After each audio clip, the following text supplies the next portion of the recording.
What? What? What? What? What? What? What? What? What? Why can't you? Why can't you? Why can't you? Why can't you? Why can't you? Why can't you? Why can't you? Why can't you? I did this. Why can't you?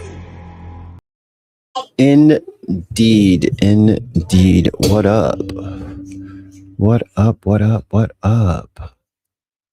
Top of the morning to you.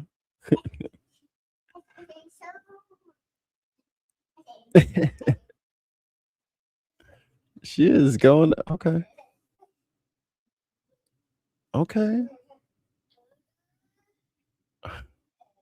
Hey. Get off my TV, lady. Lady. Get off my TV. Get off.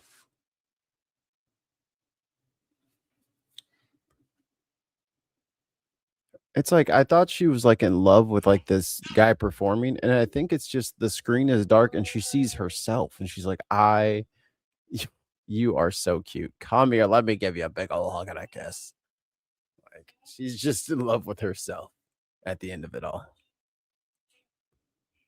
At the end of it all.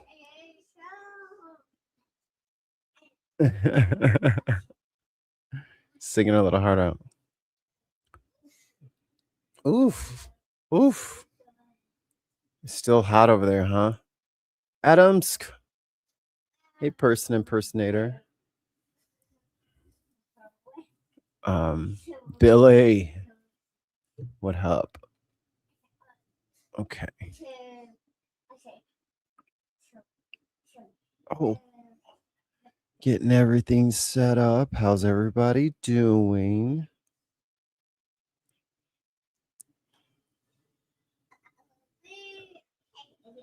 We're letting everybody funnel in here. I kind of like threw it up. It was only up for like 2 minutes and then it went live.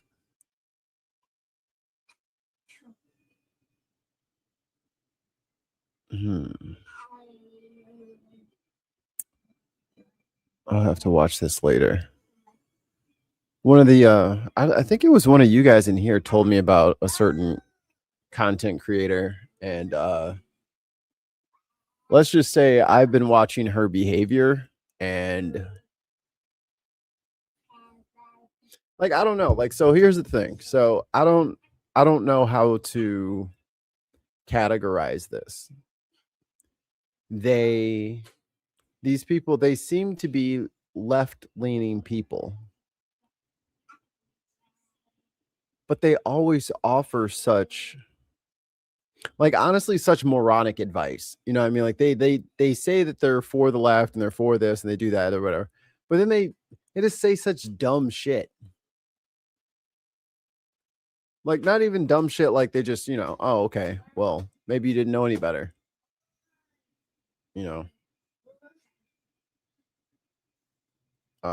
Nothing like, oh, honest mistake. But just like, dude, that is 100% the wrong way to do any of that. Right? Like, that's why would anyone do it that way? That seems like the most dangerous, stupidest way to do it.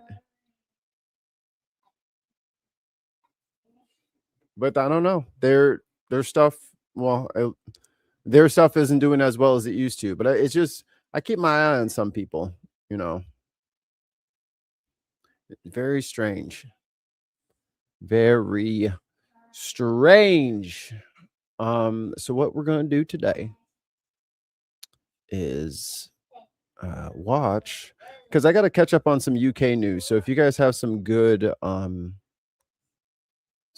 sources for me, I would appreciate. I mean, I know LBC. I don't want to use Sky News if I can help it. Yeah, I'm gonna have to watch her video later. I don't want to watch it on stream because I don't want to give her attention. I don't want to say her name either and give her attention. If you guys guess it in the chat, maybe I'll shake my head yes or no. Oui, Shazadi. Everyone wants to be right. No one wants to be convinced. Okay, all right. You know, fuck it. I'm gonna just say what the problem is, and I'm not gonna say who the person is. Bro, I do not understand why when they're saying that all of these social media platforms are being compromised by this administration. There's like a certain lady who is continually trying to get people to like sign up for lists and put this in your profile and do this and like all of these very public like ways of marking yourself.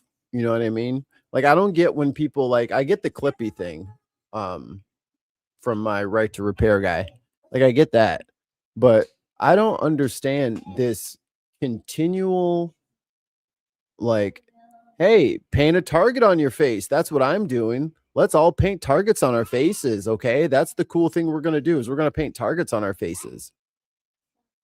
It's like, what the fuck is wrong with you, dude? Like, why would you tell people to do stupid shit like this? I want everyone to do this. We're all going to do this. Either you don't take this administration seriously or you are just stupid. You know what I mean? Like, or you're planned opposition, you know, controlled opposition, and you've infiltrated the network, you know what I mean? And you're just trying to get everybody to like dox themselves more or less. Like it's just so, you know what I mean? Like it's just like either this is like a really naive, nice person, or these dumbasses are falling into the easiest honey trap. You know, like either this is the simplest mouse trap ever, or this person is really not careful with how they try to organize. I don't know. It's like when CIA pretends to be Antifa, something like that.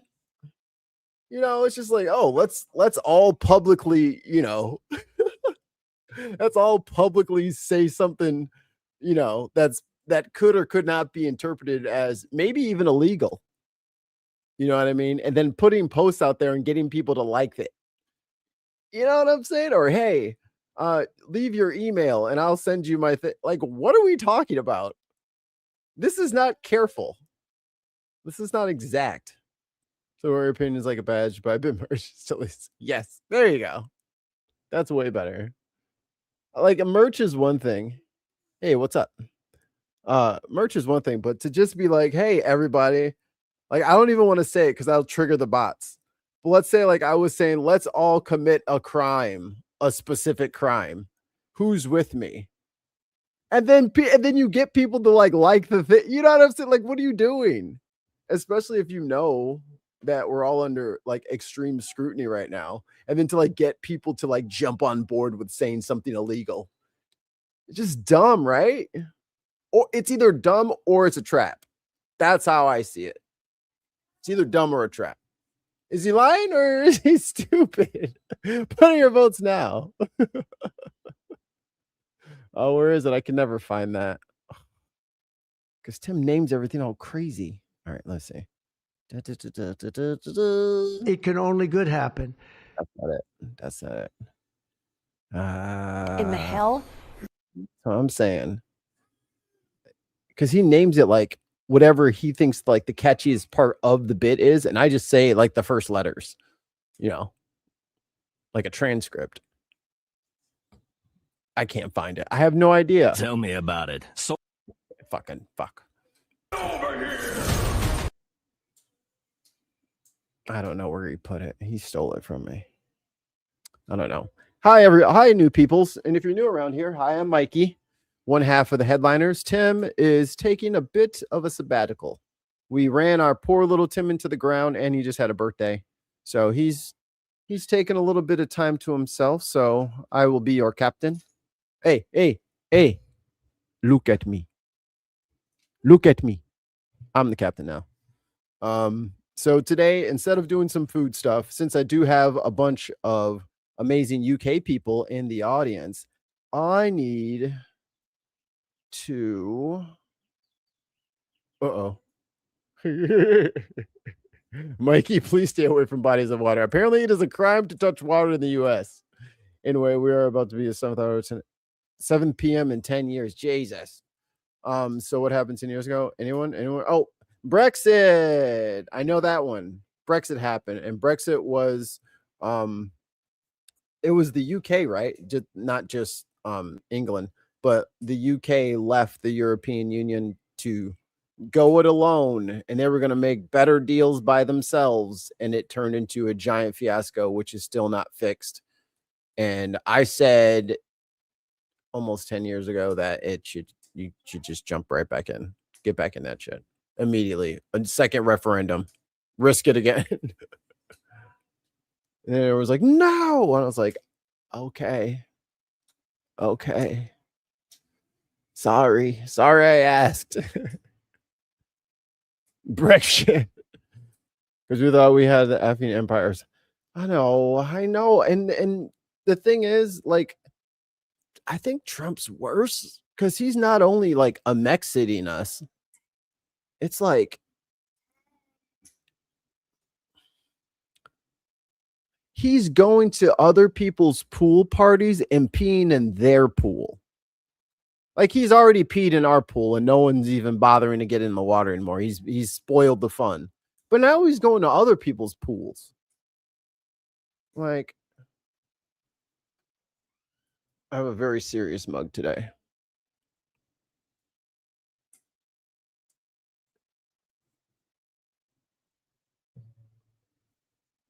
Understandable. See, to me that sounds good, but is that good for Scotland? Do they want that? Is that what the people say? Anyway, we're gonna start here with the latest of newses.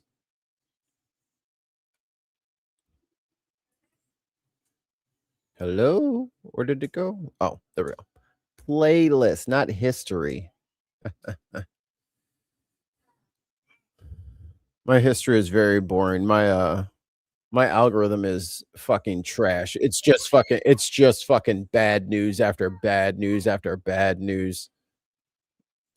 My wife looks at my phone, like she'll look on my YouTube scrolling for something. She'll be like, oh my God. Oh, take your phone back.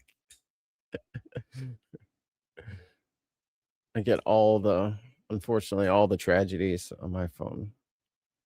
Which one do I like? Is it this one? Okay, this is okay. Mr. Sakir Starmer.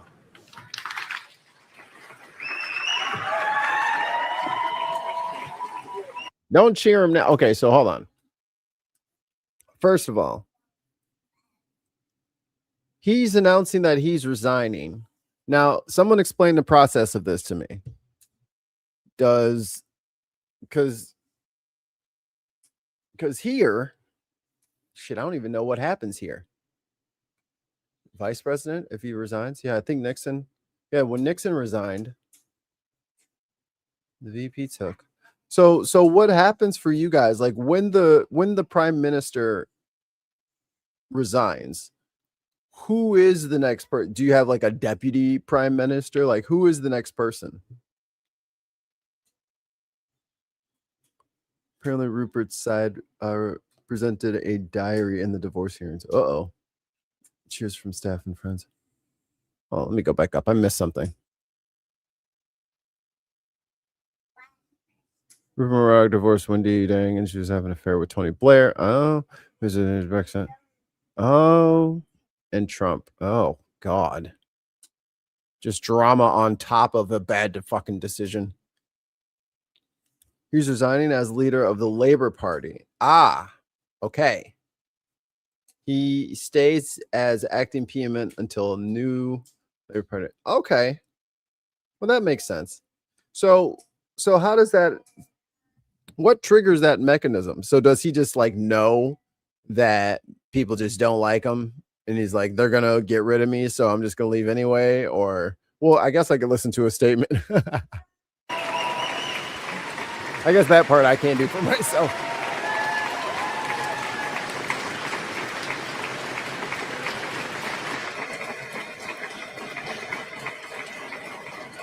Thank you. Okay, so Starmer. Oops. Didn't mean to put my foot on that. Starmer has resigned as party leader. His replacement will be invited by the king to form a new government. And I assume that's what you mean, like a new government, as in like we say, like this is the 119th Congress, right? Is that what you guys mean? Like a new round of the bullshit. If our PM resigns, he has to go tell the king, who dissolves parliament. Then the party with the most MPs, members of parliament, Labor, elects a new leader. Then the king calls upon the new leader to form a government. Oh, what that is so strange for me. Okay, no Bono, Doctor Who, no PM. Yeah, we start the merry-go-round. Wow, that is. I've never heard it like. So wait, let me read that again, because I'm Americaning out right now. USAing out right now. If our prime minister resigns, he has to go tell the king, who dissolves parliament, you have no government. Then the party, so I'm imagining this happens like within the same day. Then the party with the most MPs, members of parliament, Labor, who is Labor right now, elects a new leader. Then the king calls upon the new leader to form a government. And then that's what you guys. Okay. It's just, maybe it's the wording that's throwing me off. It's got to be the wording. Okay, it is archaic. I'm like, this is so weird. Why wouldn't you just keep the same one? No, the government is the executive. The largest party leader form a cabinet. The government. Okay. Well, no. Your wording's fine. It's just the system itself. He doesn't dissolve parliament unless no one in the Commons can command a majority. Now I understand why you guys like watching cricket and shit. Thank you. Walking up this street 2 years ago was the proudest moment of my life. Does he have kids? Damn, little Keir Starmer Jr. Damn. New Labour government, the first in 14 years. Yeah, fuck. He's both he's got 2 kids. He's got 2 kids. Yo, fuck your births. I'm prime minister, bitch. That's crazy. A page in our country's history turned after years of disappointment and despair. The chance to change the lives of millions of Are they playing music? people for the better. That's what. Bro, they didn't even stop the parade down the street. Yo, shut up back there. What the fuck? What I came into politics for. The journey to that point was not easy. 6 years ago, I inherited a Labour Party that was politically, financially, and morally bankrupt. I was told time and time again that my party was finished. That's Steve Bray playing the music. Or a protester who hangs out near Parliament and often plays music. Like, bro, turn your Bluetooth speaker off, motherfucker. Ain't nobody trying to hear that shit internationally. Shut your protest the hell up for 7 minutes so we can get our video and then you can go right back to annoying them. Finished. That we were consigned He trying to get us copyright struck. Get out of here, dude. to history. That a majority at the general election, At least it's opera. Opera's pretty safe. let alone a landslide majority, was impossible. But we proved those people wrong because we changed our party, ripping out the poison of anti-Semitism, restoring trust on the economy, defence and national security, and becoming a party that once again stood proudly with, not against, our national flag. The Yikes. hard work of change was with. You know, is the EU anthem his campaign is about rejoining. Whenever I hear Ode to Joy, there was an old commercial for Stars, which became Cinemax Stars. I don't know. They all got combined into one at this point now. But they had like a movies. So every time I hear Ode to Joy, all I can think is movies. Curse you, advertisement. The singular purpose, not power for power's sake, but to change Britain for the better, to build a fairer country with dignity and respect, where everyone is seen, everyone is valued, wealth and opportunity for all, not just the privileged few. And look at what we've achieved in just 2 years. An economy that is stronger, growing faster than our peers, wages rising faster than inflation in every single month since we came to power, investment secured, infrastructure being built, an end to austerity with the fastest fall in. Like he could at least, like, since he's leaving, give him some dope background music. Like it could have been Ode to Joy, but it could have had like a drill beat underneath there or something like that. You know what I mean? Like he's on it. This is his last one. You could have did something. You could have did something. In NHS waiting lists for. Yeah, Starmer pure gaslit his way through the speech. Yeah, I love when people are like, yes, I stopped the anti-Semitism. It's like, really? You got rid of all the fucking the neo-Nazis in your country? I don't fucking think so. Like, I don't, like, they just like beat up a couple of Muslim people. And it's like, aha, we've saved the Jews. It's like, no, you just beat up the Muslims. The white guys who hate the Jews are still over there. Gaslighting is correct. It's fucking weird, man. 17 years. The biggest improvement in rights for workers and renters in a generation. The biggest uplift in defence spending since the Cold War. Small boat crossings falling. Asylum hotels closing. Protecting young people from social media. And 500,000 children being lifted out of poverty because of the choices that I made. Our reputation in the world restored, with Britain once again standing up for decency, respect, and the rule of law, securing trade deals, standing with Ukraine. See, this is where I'm at. Person here says, Starmer should have used his farewell speech to be an arse to his enemies. We know Trump would use it as a bitch fest. Starmer put Starmer as a pussy.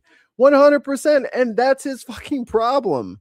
Dude, as soon as fucking Trump put his lips on Canada, he didn't even go there. As soon as he put his lips on Canada, homeboy was like, say it one more time. Bet.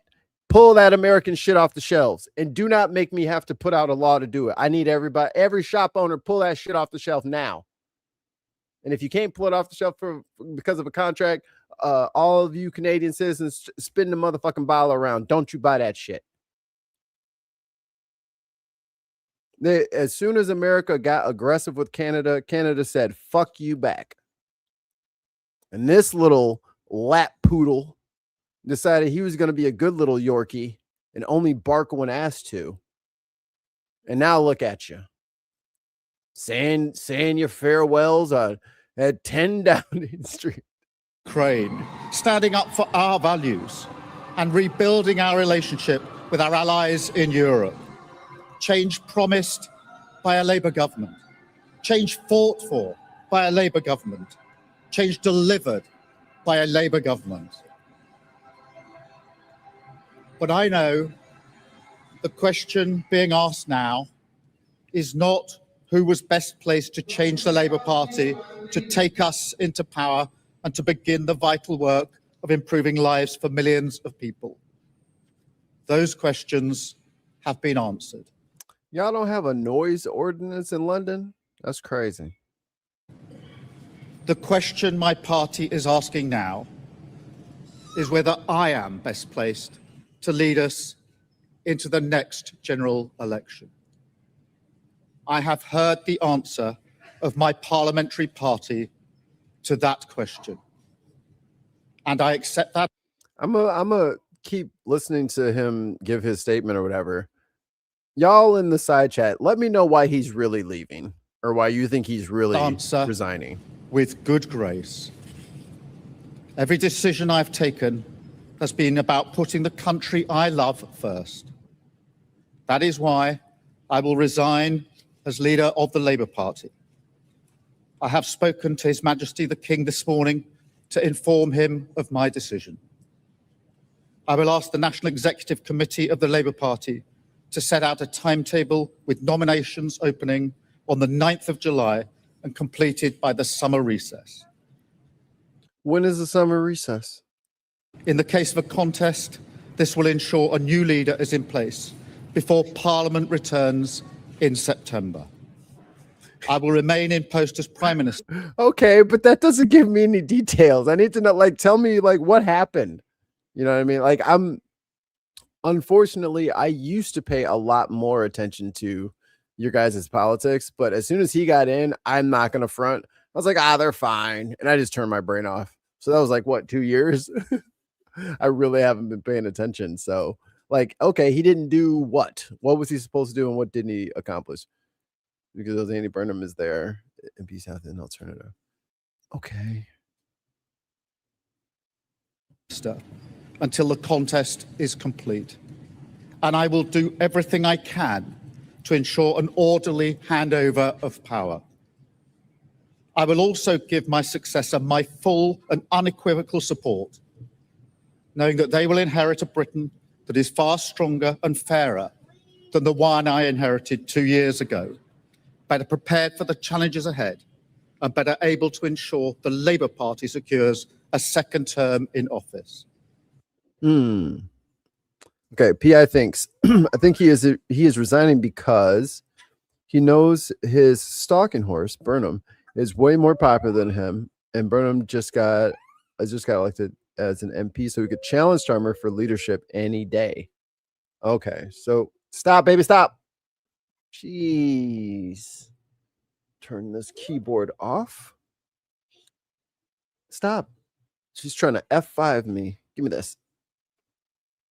Stop.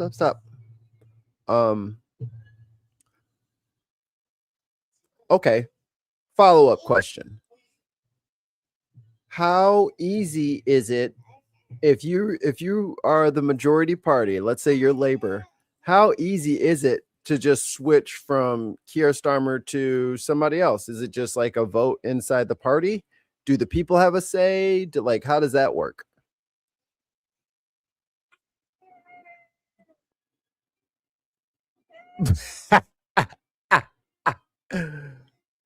It's because he's as good as an animated cocksock. All waffle, no spine. Woof. I don't think Starmer wants the public debacle of the fight between him and Starmer. It would be ugly in public. Well, he appointed Peter Mandelson. Yeah, that guy as U.S. ambassador, despite everyone knowing he was in the Epstein class. Yep. Another one for the Epstein connection. Him hiring the guy with the Epstein connection. Too many U-turns. He's hired Mandelson. The party had enough of Labor's MPs wanted anybody to take over. Okay, so the party just picks. How often can they do that? Is there a limit to how many times you can switch? Only people who say Labor Party, Labor, not the okay.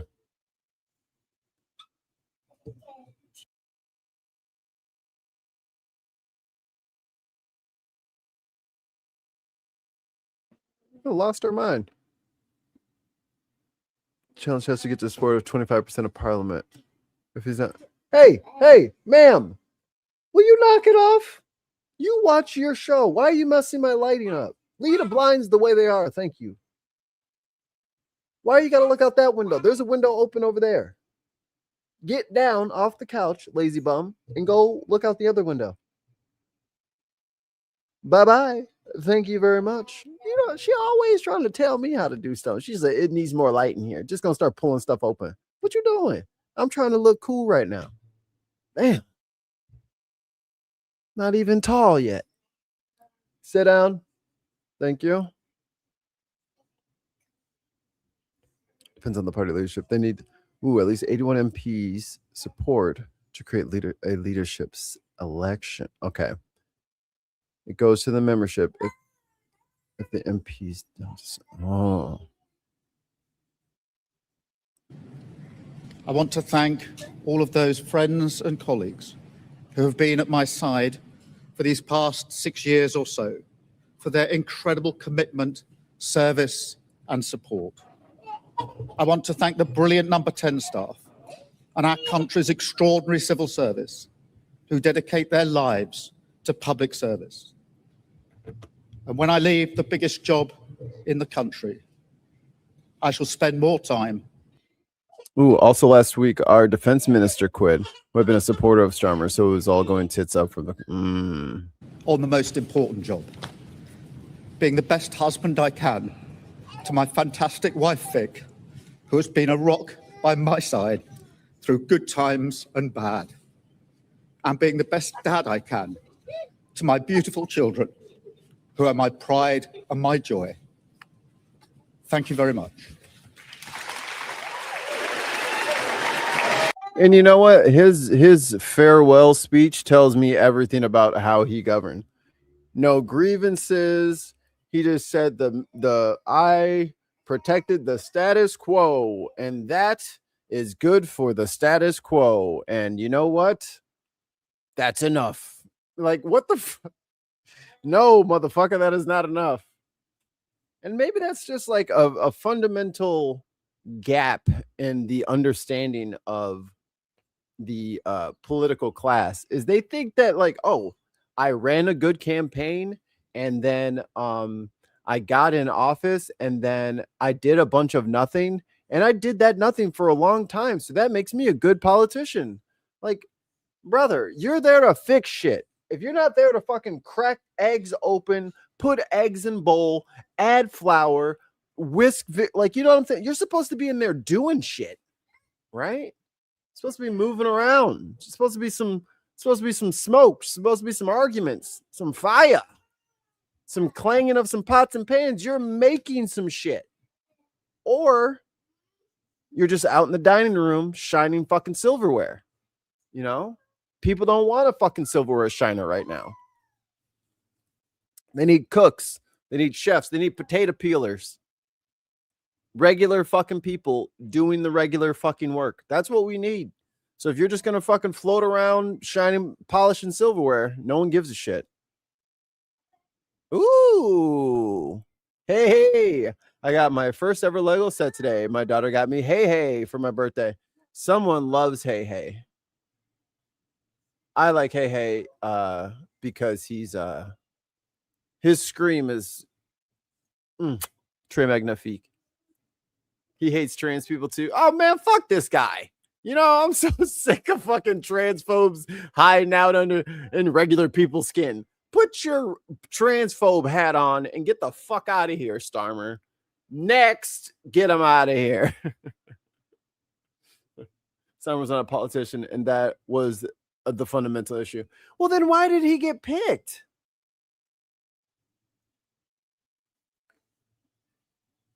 Do I think Starmer personally hates the trans community? No. Do I think he received some seriously shit advice from the likes of McSweeney and Streeting? Hell yes. Well, hey, and what up, Chrissy? And this is the thing. You gotta get yourself out and around and touch grass and go touch and talk to and fall in love with and have and be betrayed by real people, you know? And if you just want to listen to consultants like fucking like Kamala Harris decided to listen to consultants, you say some stupid fucked up shit. And you start backing some stupid fucked up policies. So while he may not think it, you can't represent anything but love for them. Viper Scott, what up? What up? Did I say it? Oh yeah, and happy birthday! Everybody say happy birthday, we shall thee. Oh, you guys already started without me. Yeah. Starmer was a centrist with seemingly no vision. He was not a bad man, but a dull man, very dull. And sometimes the dull guy is who you need to just kind of like turn the corner. So maybe this, what do we know about this next guy? I got some videos for him, I think, coming up.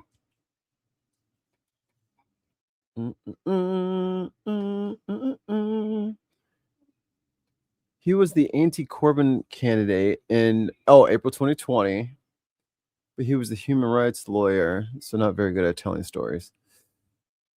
You would think lawyers are good narrative builders, but sometimes they're just good law book rememberers. There's like a couple of different kinds of lawyer, right?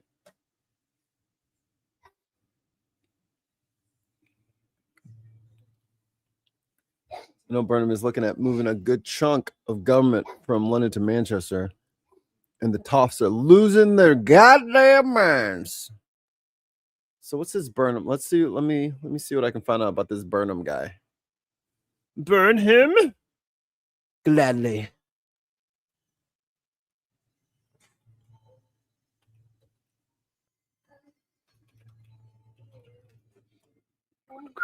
What the? I just typed all that out. Where did it go? Where do your letters go when they're not when the window isn't selected? What's his name? Burnham. Burnham. Oh, I know what's wrong. I had to turn my freaking keyboard off because somebody kept pushing the buttons.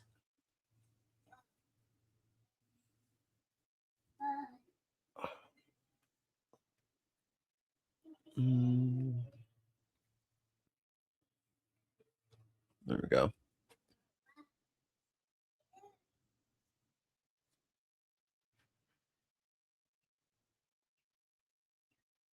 That one's pretty sure. All right, this one's 7 minutes.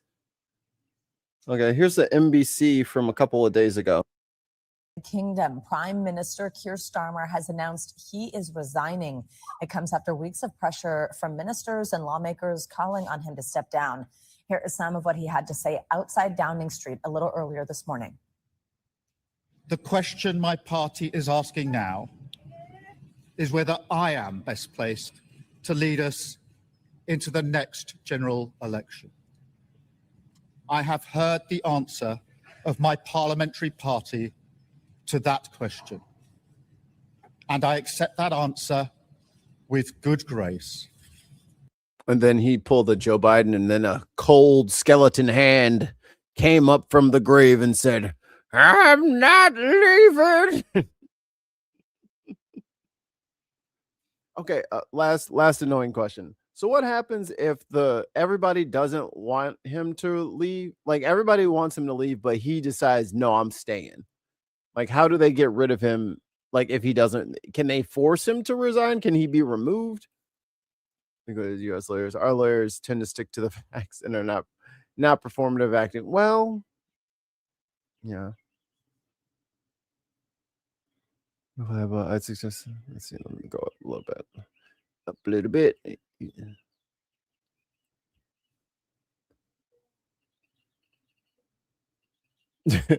Don't know why I'm knitting in this heat. The wool is cooking me. I mean, perhaps you could put the wool in the freezer overnight and actually, low-key, that might work for about 2 minutes. Nick Libel. I was looking into that. McDonald's tried to silence 2 former employees. He pro bono legal support for the employees. Okay. Like there's a slight difference. This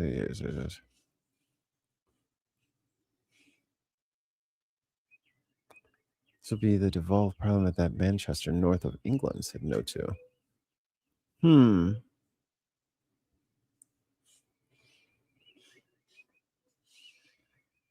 So this does sound eerily familiar.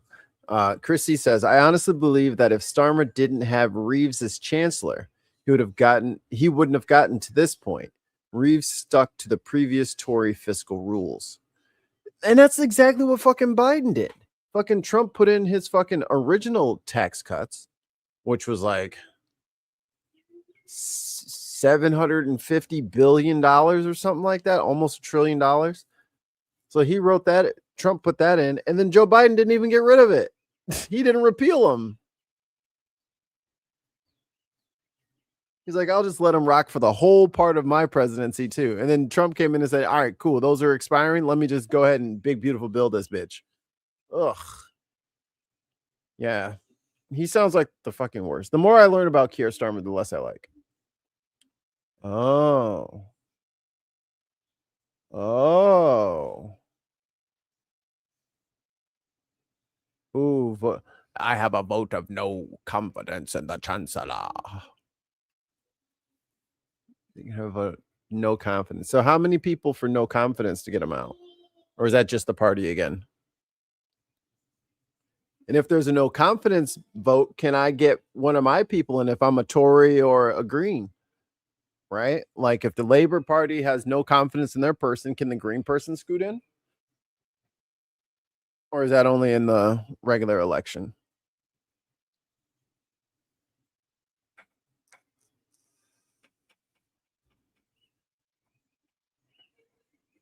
It's all about controlling parliament. If they can't get a budget, the king dissolves the parliament and calls a general election. Ah, there's the catch mechanism that triggers the next part.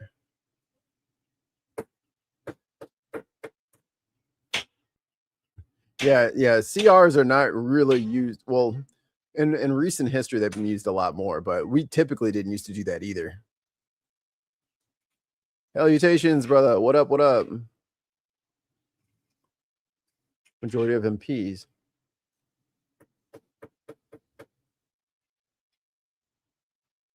It depends on what you mean by control.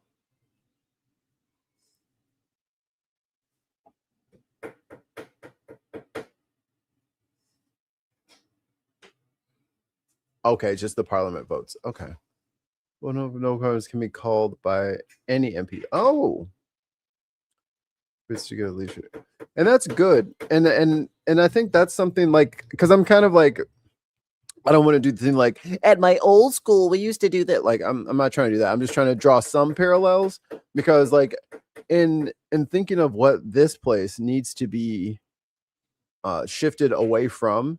And like that's why I'm like looking and asking all these stupid questions, because I want to know how the mechanisms work and like how people. So like if that were to happen here, our parties would have to be much more. Well, we need more parties, right? Like a lot of the people that caucus together would have to split off from each other, but then they would need individual robust support, which kind of doesn't happen. Like and that's kind of why we're stuck in this two-party system, right? Because we have like the corporate, like the big pharma, big business, agro, fossil fuels, and tech, and they all have their lobbies, but they're not lobbying the Green Party. You know what I mean? They don't lobby in all these progressive wing. Hey, stop.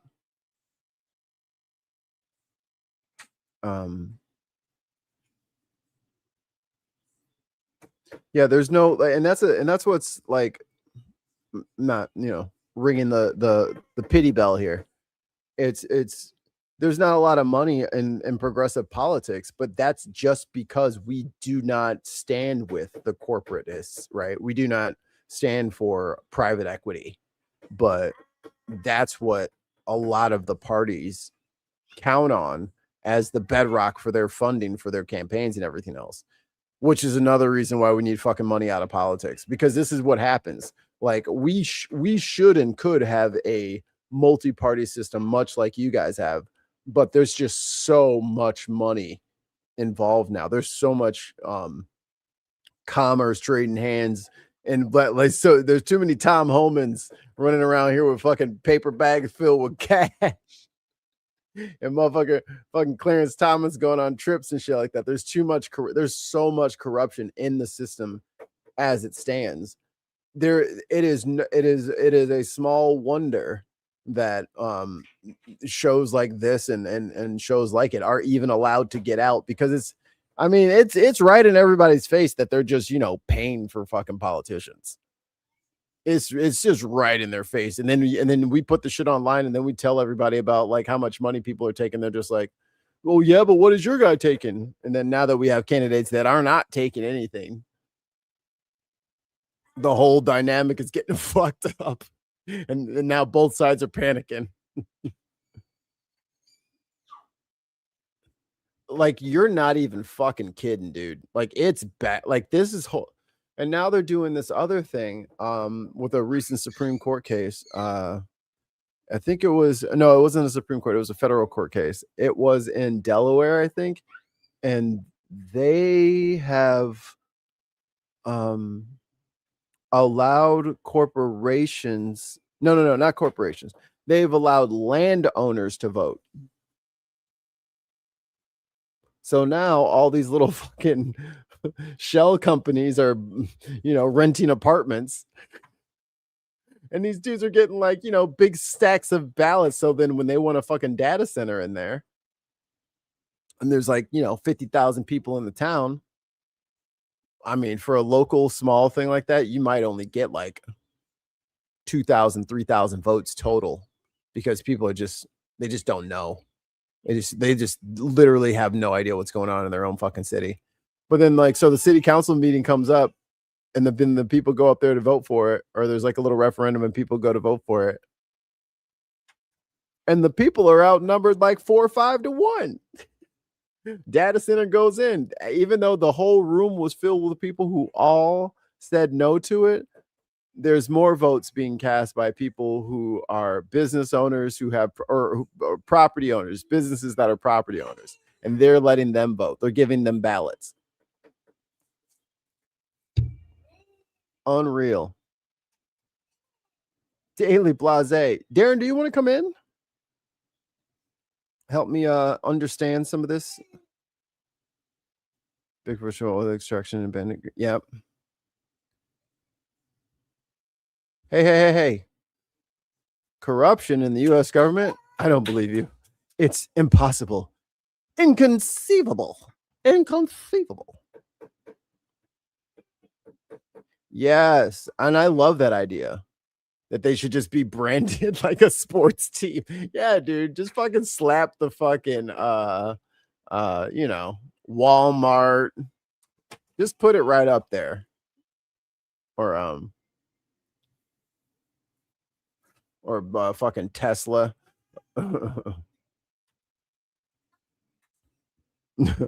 Total.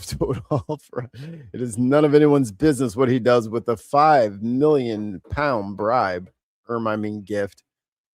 Wow. No, let me find that. No fucking way. That is crazy. Oh, absolutely, sir. I love Tesla. That's crazy. What's his name? Oh, yeah, Nigel Farage.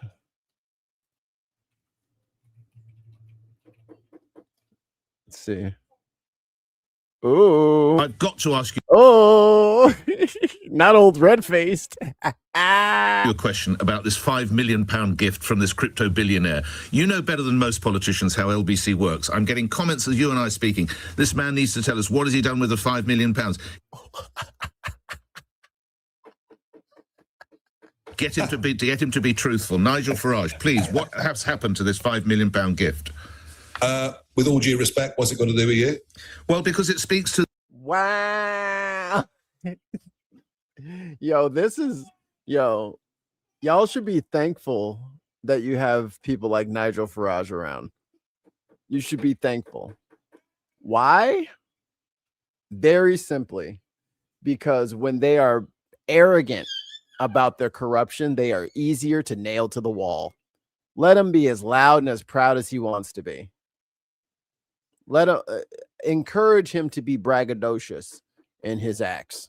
It'll be easier to prosecute. The position of you hold in office. Initially, we were told that it was because of your personal security and it would pay for that for the rest of your life. Then apparently it was some kind of reward for campaigning for Brexit. I am told we have two different stories. Which is the truth? Well, I think you're contradicting yourself there, aren't you? Well, if you tell me what happened with the £5 million, then we're solved. It's an unconditional gift. I can spend it on Ferraris if I want. That'd be entirely up to me. Why did you say it was for personal security then? Because it was given as an unconditional gift, right? The understanding is, and you know very well, I've been physically more attacked over many years than any other I've been with you when you've been abused. I've seen that. But my listeners want to... Man, ain't nobody attacked. Look.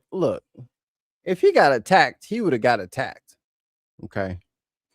But I forget, y'all are in the UK, so attacking over there is different. No, Mr. Frog. So, how much has been spent? Oh, he got hit with a milkshake and he crying about the milkshake. Boy, if you don't wipe that milkshake off you, you're just going to have to shower, okay? Maybe don't be a flaming racist. I can do with it as I want. I can do what I want with it. Well, I can put it on the horses. Yes, you are under review, though, by the Parliamentary Standards Commissioner. Well, and maybe we shouldn't be discussing it in that case. But what I will say... What you mean we shouldn't be discussing it? You can do whatever you want, remember? Got to point out that Farage is bullshitting about being attacked. He had a milkshake thrown at him. Joe Cox was brutally murdered as a result of his rhetoric. Right. Like this is the thing. They're cry bullies, right? They're the biggest, toughest guys around until someone checks them or says anything to them. And then they just turn into Piglet from fucking Winnie the Pooh. Oh, dear. Oh, dear, a milkshake. But meanwhile, they're Godzilla. And then as soon as somebody steps, it's oh dear. Yeah, but Mikey, if he showers, you might wash the grift off. Oh, to you is I know that I will need protection until I die. Right. Don't say what I was about to say. No idea how long that will be. None of us do. But I know. Shh, don't say it. I know that it's damned expensive, and I now don't have to worry or even think about that because repeatedly over the years, when I've asked for help from the state, I've been refused. So it was a reward for personal security? Sorry, Nick, you're confusing two things. One is the money comes in, the other is where it goes, right? I can do with it as I wish, but I know myself what it's for. How that is some loaded language. How much has been spent? I bought a cup of coffee this morning. Was that from that money or from what I earned from GB News? Or these are ridiculous questions. But do you not, I remind you, you used to sit in this very chair. Listeners are concerned about the probity here. Well, the probity would be if it was a political donation, right? If it's personal. No, I know it was in a personal capacity. And see, like, I think probably shit. It must have been early on in the show. Yeah. It might have been a few years ago. And I was like, yo, y'all got to get some campaign finance rules in order. You got to watch the money because these crypto people are going to try to influence your man, I wish there was a way to go back and like, I guess I could just go look through the transcripts. I'll have to do it one of these days. One of these days. Oh, Jukebox. I got to message you later. Don't let me forget. Or hit me on Xbox or something. But like, it's for my security. Well, no, that if that was the case, then you would just the guy to prevent impropriety, the guy would just call a company, a security company, and then say, hey, I want to pay for Nigel's security for 5 years. How much does that run me? Okay, well here's the money transfer. There you go, it's paid for. And then you just say, there you go, it's paid for. But if someone's just gonna fucking, a crypto billionaire is just gonna fucking drop you off 5 million big ones, yo, that's crazy. Oh, me? Who's funding me? Well, I'm funded by Scotland, baby. I need to get some bagpipes. That's what I figured. I want to do some. I want to get that. Do do do do do do do do. But we actually had a very side note, had a very successful morning. Everybody got to go out and adventure in the park, and we had breakfast, and I actually got a pot of coffee made. Oh shit. It's a very successful morning. But hopefully today I got a couple of musical numbers that I have to finish making for us for the shows, and then some stingers, some video stingers that I want to finish. All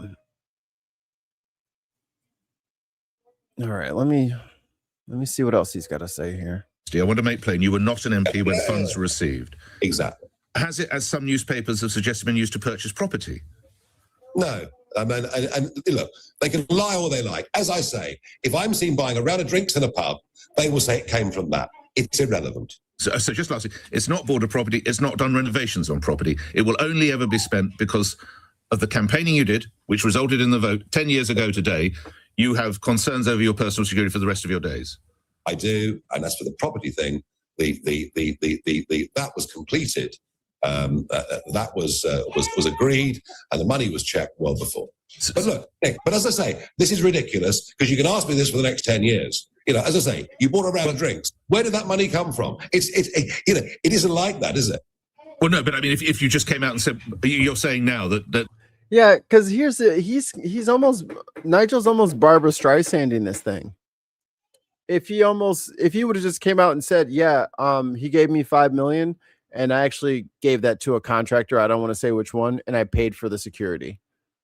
If he just, I mean, he's already lying. You know what I mean? But if you just came up with a lie that was believable, that people would actually, you know, buy, you'd be done. You know, and all the, but when you're corrupt and when you're crooked, honesty doesn't actually, like, telling the truth doesn't even occur to you as an option. You know, it doesn't even pop up on the radar. Fries is a $5 million rent boy until he offers a reasonable. Yeah, and that's the thing, and that's the thing that he can't unring that bell. Right? He should have prevented the appearance of impropriety. That's all you can do at that point. If you're gonna take the money, he could just refuse the money. If the birds of leave voters have died, they're now. Stop. There's nothing to see here as regards purchase of houses, renovations of houses. We can finally put this to bed. And even if there was, it would be irrelevant. But you did have two stories. No, there are not two stories. Uh-oh. One is I was given the money unconditionally. I believe it was a reward for giving up a quarter of a century of my life, giving up a huge income in the City of London, putting up with lots of abuse. I believe that was the motive. Whether it was or not, that is that side of the equation. Bro, you don't get tips. Like, what is he talking about? You can't just run. You can't run as an MP and get tips. I think you've done a good job. What? What are you talking about? The contempt Farage has for the British public is disgusting. That people are still supporting this charlatan, Russian agent, anti-Semitic, Nazi-loving individual. So you guys are going through it too. It's just I don't understand how people can't see through this. You know what I mean? Because I don't even know the whole situation, and even I can come up with better lies than this. Oh yeah, I have a Chris C Consulting takes care of my security. Yeah, the details of our contract are private, but yeah, Chris C Consulting is taking care of me. Yep, that's what the money was for. Well, he's probably not going to talk about it, so yeah. Yep. And then you just be done, right? You know what I mean? And then you just be done. But he can't do that because he's so arrogant that he doesn't feel like he needs to give you a reason, right? Like, he's so arrogant. Why are you, the peasant class, even asking me about my impropriety? Like, Do you even know who I am? Why do you get to question me about my impropriety? You're welcome. I'm even doing it for you. You're lucky this is all I'm doing. You know, it's got a lot of that energy. Apparently, Harborne gave him £1 million in 2019 to stand down Brexit party candidates. Same donor also gave Johnson a million. What is going on? They're just paying them now. See, this is why you got to tax billionaires, because as soon as they get any kind of expendable money, as soon as they get any kind of millions of dollars sitting around, they start buying politicians immediately. Interesting that he decided to run for parliament after he received the money. Oh, you know, it's just easier. Just easier. A conspiracy meeting also missed 70 votes in parliament. Unfinished journey, what's up? Wow, man, see? Oh, constituency meeting. Oh, wait, let me go back and read it again.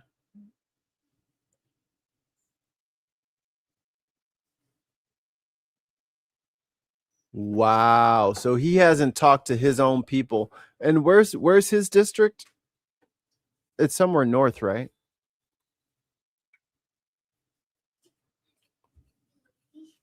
Harborne is a UK national, but runs crypto businesses out of the Far East. Oh, that's the name of the company. Clacton, that's right. Clacton. He doesn't even have an office? He didn't even set up the office? Oh. Clacton upon Sea. Is it really called Clacton on Sea or upon Sea? That's, you guys are so funny. You guys are so funny. You're so adorable. The way you name shit. So funny. The other side of the equation is what I intend to do with that. I've made that perfect. Well, you know, he's got $3 million in, or $5 million in security money, so maybe he could have a town hall now. That's what I would be asking. Like, oh, so you're gonna set your office up and talk to your people now that you got all this security money? Right. Okay. But Andrew, what do you take from that? Good morning. With regards to Farage, I am a Farage supporter, but I don't like the way that he is avoiding the questions on where the £5 million went. What do you need to hear from him? Because initially he told me it was none of his business, and then I spoke to him, told him it speaks to his very credibility as a senior politician. What do you need to hear from him now? A straightforward answer, which he normally gives, which is his trait. He is avoiding the question. He is moving the question around, and I don't like that. Any other questions you ask him, he has direct. And see, this is my dear brethren and sisterins, is the fatal flaw of all fascists. They want undying dedication and support from a servile what do I want to call it? Rube class. They want you to be servile and easily tricked and gullible and influenceable. And they need you to hate other people that don't look like you. They need you to think politics is actually kind of stupid and not really important. Like, I'll deal with it. You guys don't have to watch this stuff. I'll deal with these, these wokies. I'll deal with it. Like, this is how it works. It's never like everyone expects it to look like in books, because I mean, I don't feel like getting my background picture up of the segregation moms that were out there. I mean, these white people were red in the face screaming that a little 7-year-old was going to fucking grade school with their kids, like in the face. And then you look like now, where are those women? Oh, they're like 75, 80. They're still around. But they dedicate so much energy. They transfer so much attention towards hating people that don't look like them, the things that we needed done could have been done with half of the amount of energy. If we could fucking bottle racism and somehow run cars on it, oh, dear God. If we could just get a tank full of racism to drive on, oh my God. If only.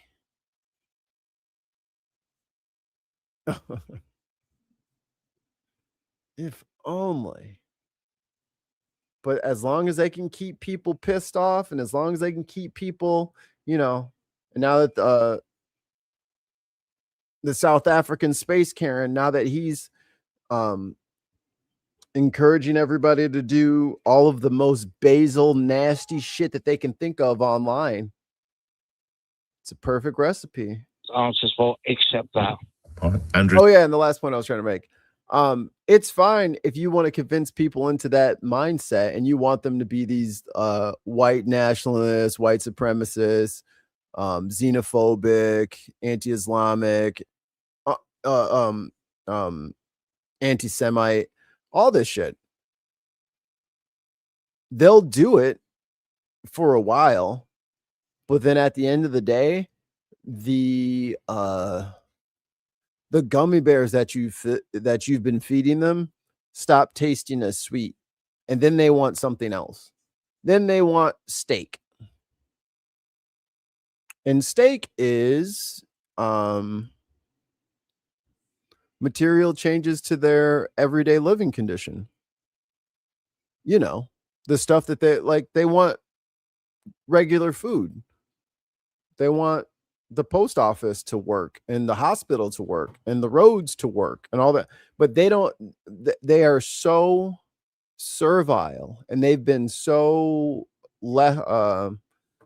captured by their limbic systems, have been so ensnared by the in-group endorphin rush of racism that they are literally addicted to the rush of being part of a group.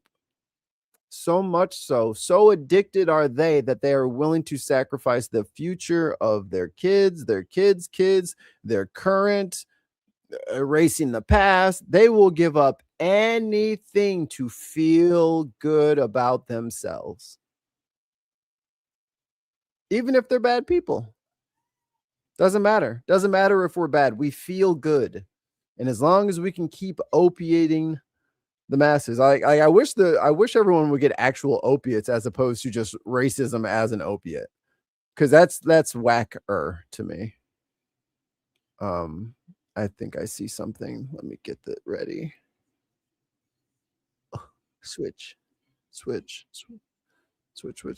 we go. I got it. Oh my goodness. Okay, here we go. I got it ready.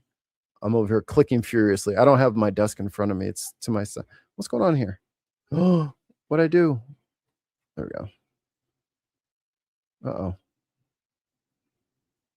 Oh no. Media assets. Uh-oh. What am I doing? Oh no. I can't scroll up. No, it needs to unscrew it. Okay. I got one scroll bar back. No. Okay, I got the air horns at least. Justin, welcome to the Binsiders. I literally have no idea what the hell he's talking about. My Unfinished Journey, welcome to the Binsiders. Guys, that shit just pisses me off, man. Okay.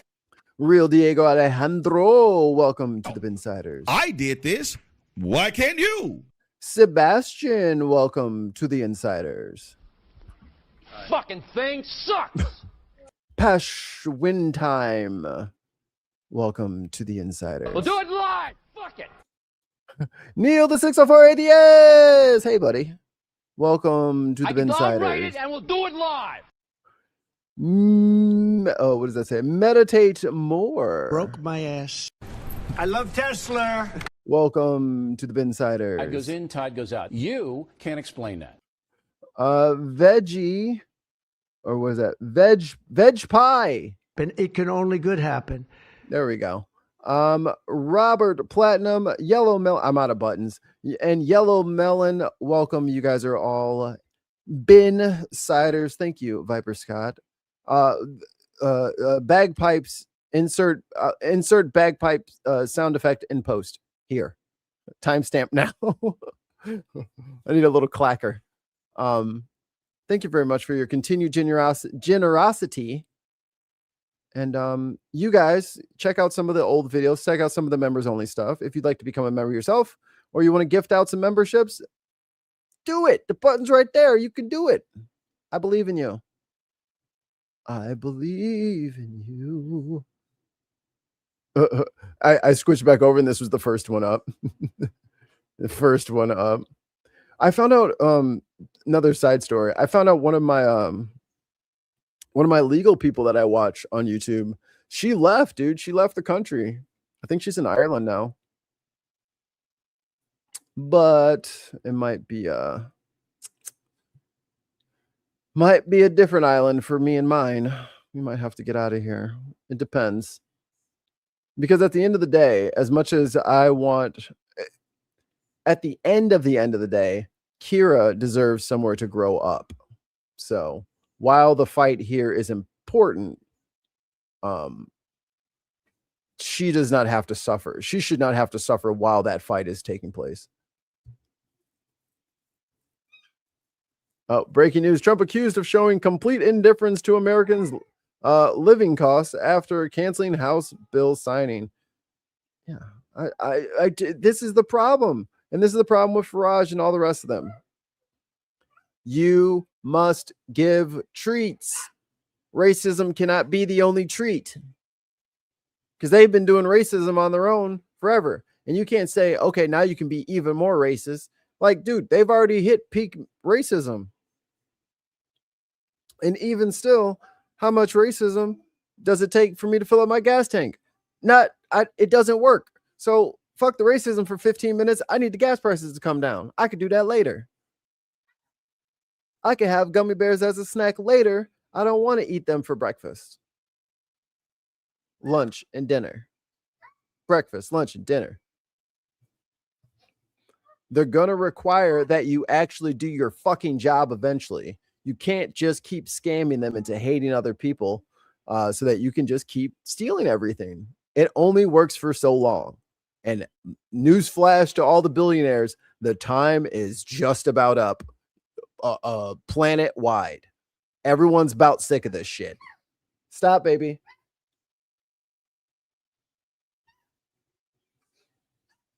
Alistair being awesome as always. Literally put that on a fucking t-shirt. Literally. Right, Darren is ready to join you now. Oh, here, I'm gonna just drop it in here. And just Daily Blase join. Because if you try to join and you're not Daily Blase, guess what's gonna happen? I'm not letting you in. PI. Welcome back to the Binsiders. Welcome back. For the Bin project. Hey, yes, I would like that. Yeah, Legia. You know Legia. Yeah, Legia's out of here, dog. Ooh, you're making a pie too?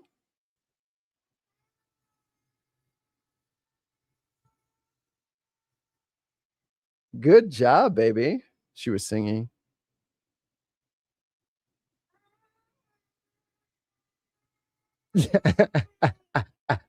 It happens from time to time. Sorry. It's not my fault. People get me upset.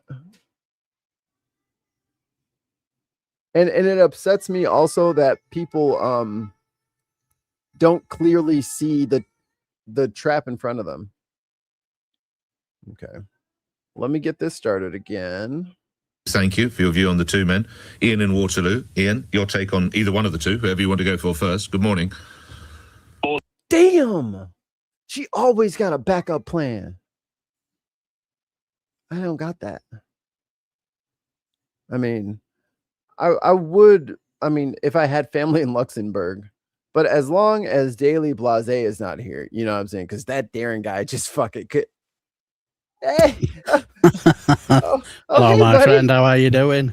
How long have you been listening back there? Oh boy.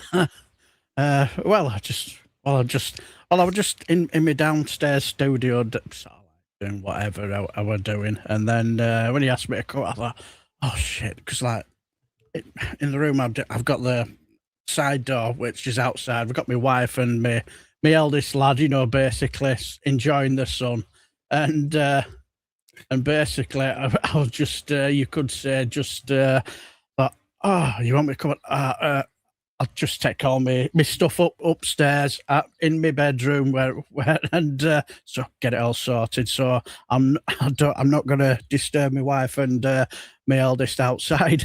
But anyway, how are you doing? I'm good. I'm lucky to have you, is what I am. I'll do my best. So, Starmer. Yeah. Yes. Kind of a limp noodle I'm getting from the videos, from the chat. Did he have any redeeming qualities? Did he do anything worthwhile, or is he just kind of, well, he's there? It's a weird one because for the simple reason that it's a case of, even though people say that he just, of all the U-turns he did do, he did do some odd decent policies like the Employment Rights Bill and you know, the Renters' Rights Bill, and there was one or two others that just popped into my head. So he did, but the underlying problem for him was he just couldn't tell a story, you know, tell the story and bring the public with him. If you saw him with the public, it was like you were at a risk assessment meeting. Instead of, you know, yeah. And even if he took his jacket up, rolled his sleeves up, it just looked fake. It clearly, somebody says, look here, if you want to look like the working class, just roll your sleeves up, take your jacket off. And people look at, like, I think they did a video of him wearing a red tracksuit or something. From what I heard, you're thinking, what are you doing? The more you try and look like one of us. hello, fellow kids. Yeah, exactly. And I just think that was it. He just couldn't bring it. And people have been saying it for a long time with the comms as well. You know, it's just been painful to watch. And even when they've, you see the utter nonsense that you see in the press and whatever, no pushback whatsoever. So if you're not going to push back on it, what is people going to think? Yeah, like what what must be it's kind of your job, dude. Like you gotta control the narrative here. Steer the ship, motherfucker. Yeah. He's just like, well, the current's pushing us this way, guys. So I guess we're going this way. It's like, no, bitch, turn the thing. You're the guy. Turn the thing. Yeah. And he was quite good at basically, you know, sacking people for what you call, I think, really getting sacked for that. I think it's a bit, you know, it's a bit extreme. I remember we had the Minister of Transport, I think her name was, I remember, people in the chat will probably put me right if I got on, but as far as I know, I think her name was Louise Haig, and it was something to do with she had a phone stolen or something, and anyway, you do, you sort of like insurance claim or whatever. Well, she had a bit of a pig's ear of it, and well, sacked her, which is, you know, fair enough. You know, got to take responsibility, but when it comes to the Mandelson affair, I was lied to. You're a lawyer. Yeah, you're supposed to spot all these things. You know, there were all sorts. You didn't cross-examine that motherfucker before you're like, hey, yes, fly over the U.S., do whatever you want. It's fine. Shaboom. Yeah, that is cracking. Boom! I throw it up whenever I want. Yes. And I just think that is brilliant. That is top class, is that? Have you just read that? No, Chrissy made it. That is brilliant. Top I class, like it. Chris. Yeah. Thank you very much. Now I got to put some effects on it so it can be like a moving background. Yeah. And I think the biggest, and I also think the biggest thing was he just lacked certainty. You know, if you're going to make policies, even if they're unpopular, if you're going to stick with them, you defend them to the hilt. You don't send. Yeah, I thought it was Louise Haig. Yeah, cheers for that, Chris. See, and you defend it to the hilt. You know, they started off just like for all Trump's faults. One thing he's good at, you know, he's basically selling it as though we're the best. This is brilliant. This is going to be a positive spin. Positive spin, that's it. Well, as soon as he got into power, you know, we are the party for change. And then within 2 minutes of getting into office, it was, it's going to be difficult times ahead. Difficult time. You think, no, we didn't vote for you to tell us that. We wanted you to tell us a positive spin that we're on the right track. No, it's going to be tough times ahead. Ladies and gentlemen, prepare for nothing. Yes. Yes. Oh, come on, guys. I prepare to stand in front of you and do nothing to help your situations and family. It's like, oh, you're just delivering very boring bad news in a very boring bad way. And then it started with the winter fuel. The winter fuel tax. Now I saw some of that on James O'Brien on LBC. Was it actually going to hurt a lot of people, or was it going to inconvenience some richer people? And I think that was the issue. I think it. I think the main problem was I think the threshold was a little bit too low. Okay. You know. Yeah, because I think it's a case of you better put the threshold to the higher level than the lower level, so then you leave no margin for error, do you? Right. Leave a little extra when you're cutting, huh? Yeah. And then they started with the welfare. They started with the welfare bill, and and then you get the rebellion from the backbenchers for the simple reason that's not what they came into government to do. You know,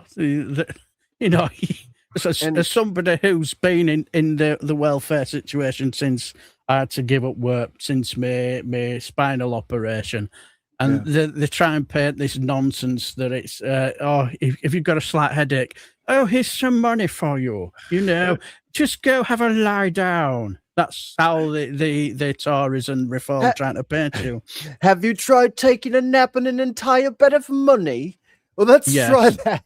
That's what all the doctors are doing out there. They're just like, here's a suitcase of cash, put it on your bed, and then have a lie down.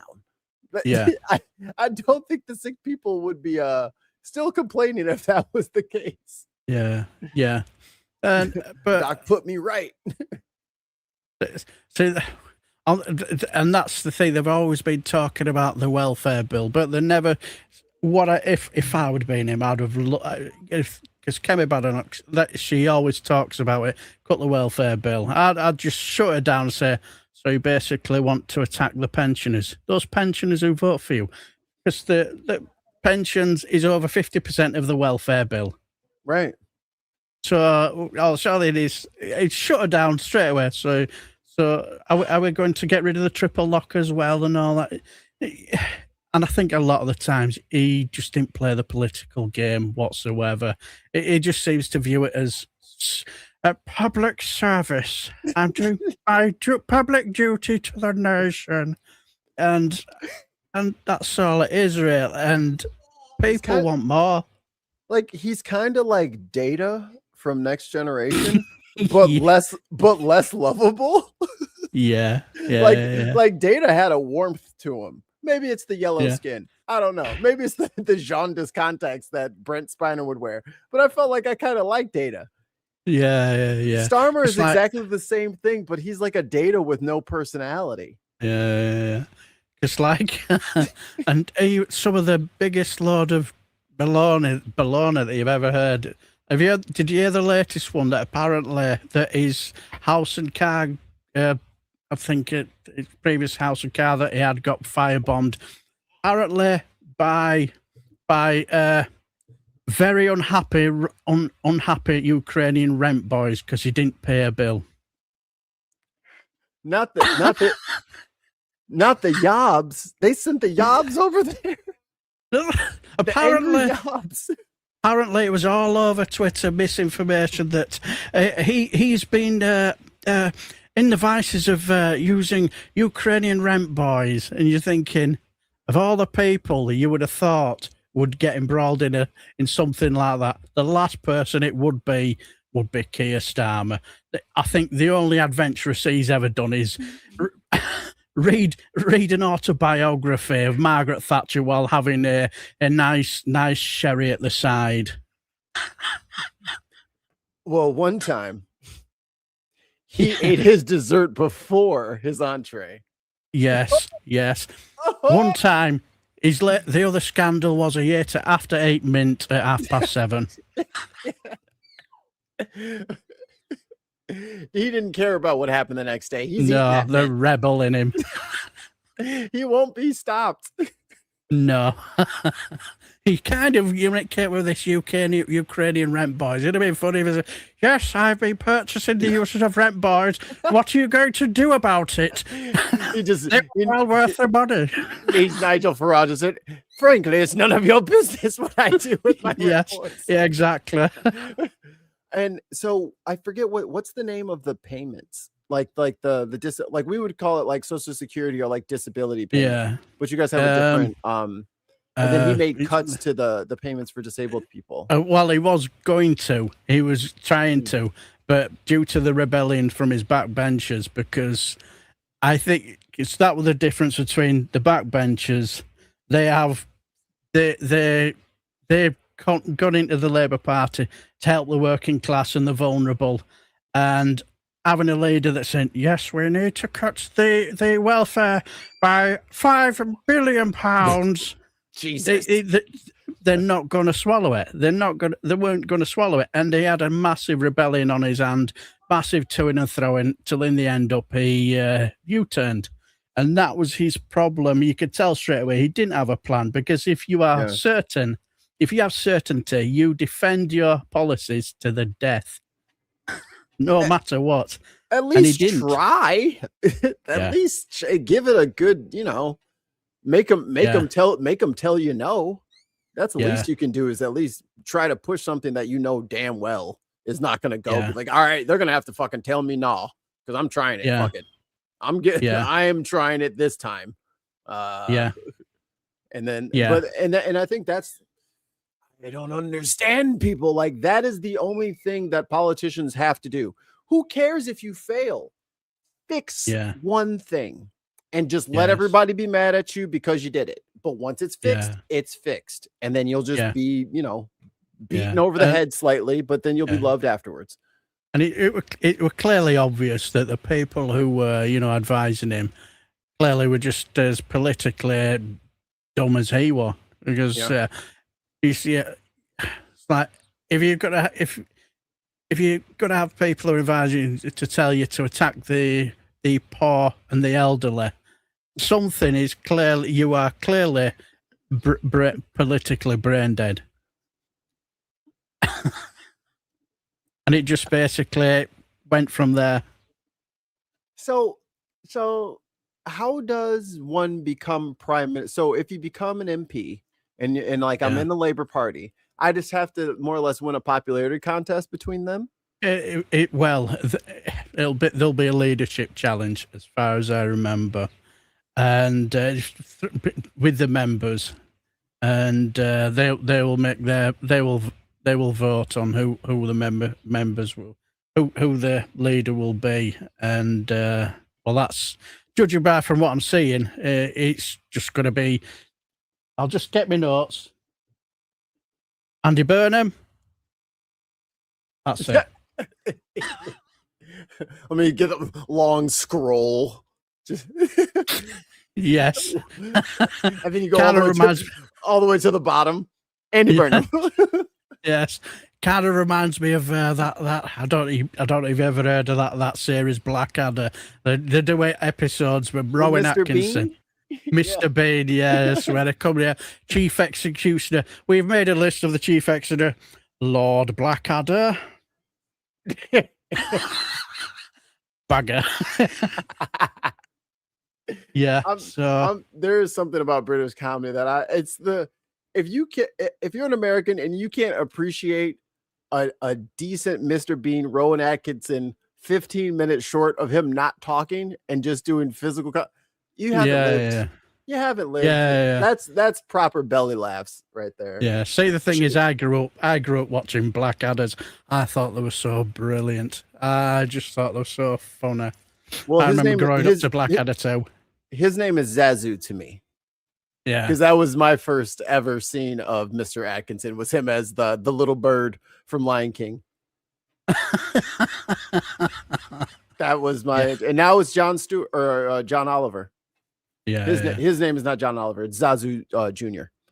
Yeah. 5 British pounds. Can I reach I'm still trying to fix my soundboard over here. Can I reach any buttons now? Yeah, air horns.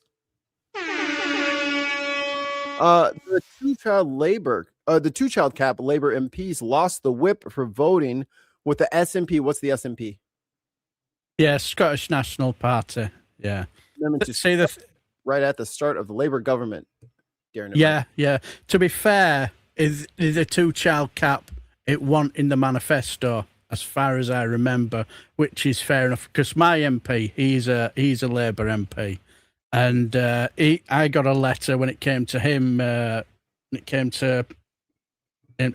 there was no mention of he was going to be fighting to stop the two-child benefit cap. For me, it's a cruel. It's a cruel cap, cruel benefit cap. If you've got 3 kids, it's like you're only 2 or 3 steps away from losing your job. And if you've got 3 kids, you're gonna have to find the money for one of them, aren't you? Well, this is where Keir Starmer's new policy, the mines, comes into play. Yeah. Do you have a 3rd child? Have you tried the mines? Have you considered the mines? We should just place I'm not sure why liberal, centrist, Western leaders feel like that is any kind of, here, let me just put that on a plate and present it to the voting public. You like? And they're like, no, stupid. Like, what the fuck? Like, why would anybody want you to do that? Don't do that. The thing is, what I found interesting when it came to polling around that time, the two-child cap was quite popular. It was, I found it bonkers to me because I think, really? I did find that bonkers because if I remember rightly, I've got 1 or 2 relations. They were in favour of the two-child cap, and me was thinking, no, I don't like it whatsoever because I just think it just keeps families in poverty. I know they've lifted it now, and people say, well, it's too late, and that's fair enough. Yeah, you're not wrong, Miss Elby. They did throw the trans community under the bus, and I think that was basically a political choice because it was politically popular to just throw them under the bus. Yeah, it's easy points it's easy xenophobia points for if you can't, just don't know what I'm supposed to do with this hole in the wall. Let's just spackle some transphobia on there. Works great. That no one can tell. It looks fine. Yeah. No. Yeah. Until eventually at this point, give it 20 years, both parties will have just completely fake walls made up of wall filler. And that will be the castles that they reign upon. Yeah. Is just fake outrage after fake outrage. Like, dude, no one cares who's swimming on what team. Yeah. Fix rent. Yeah, exactly. And the thing is, what I found odd about that is why you're doing it, because the people who are quite the transphobes, they're not going to vote for you anyway. So why bother? And it's such Who are a you trying to make happy? yeah. If there'd have been for the trans community, I don't think it'd have made any difference to their popularity, whether it had gone down or up, because it's nobody really cares that much. Only the complete transphobes who shout the loudest. And it sounds maybe a little dismissive, like, because I say it all the time, like nobody cares about trans people. Like I mean that in a way that it is not important. The day-to-day life of trans people that's what I mean as well. Is not important to you. Yeah. You do not actually care where they go and what they do. You don't actually care. You just want to be mad about something. That's so people don't give a shit about what trans people do on a day-to-day basis. They just like to be on the team of yelling at people. And like the thing is with me, when it comes to I've spoken to a lot of people who are on the trans community, and to me, I just treat them how I would want other people to treat me, with respect and understand their situation. I still remember because when you live your life, you do your normal things and whatever. And I once watched a bit of a video, and it really hit home to me, you know, the situation that members of the trans community have to go through. There was somebody who transitioned to a woman, and she was going to go out and meet friends, and they went into this either a pub or an eating establishment. They got herself a drink, and then she realised, which toilet do I use? Which toilet can I use? And in the end she just drunk that drink, got the bus home, and just left it there because it's just it's not worth the hassle. And I just think, for me, it's just if I want to go for a slash, you use a toilet, but where does she go? I just wish they'd stop listening to the minorities who shout the loudest. And the thing is, like, this is just like a slightly comedic take on it. As disgusting as a lot of bathrooms are, motherfuckers got a lot of nerve to try to keep somebody out of somewhere. You don't even wash this motherfucker. Like, this shit is, there's insects, there's all kinds of nasty shit in all the corners. You got swastikas, gang symbols carved in, a whole bunch of X's, numbers carved in the thing, and then you're like, hey, you don't come in here, you're unclean. It's like, have you seen the state of this place? You got a lot of nerve trying to keep somebody out. I've been in some pubs where it's a case of you don't need to ask for the directions, you just follow your nose. You know, like, don't. You can't go in there. No one should go in there. No, exactly. This thing should need be a tetanus shot when you come out. God, you gotta wash your hands on the way in. Yes. Yuck. And again, you guys don't actually care about this shit. What you actually care about is your bills and how much it costs to fill up the car. Is your property tax going up? Like, that's the shit that you actually care about. The fact that people can distract you on migrants, on black people, on trans people. It's only gonna work for so long, and then you're gonna be right back at the table like, the gummy bears were great for breakfast, lunch, and dinner, but I'm still hungry.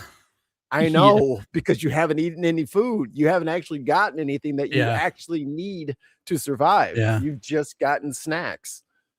I'd love to cook this meal, but I can't afford the energy prices to cook it. Speaking of cooks. Hello, Tim. Look at this crooked cook down here with his onions. Hate criming me with onions.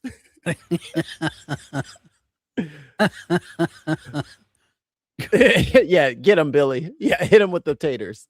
Spud him up. Spud him up. Exactly. Hope you're well, Tim. Yeah, but there's no excuse for transphobia. That was just weak. And this is what they go for these easy xenophobia points Yes. They can just find a group in America. I mean,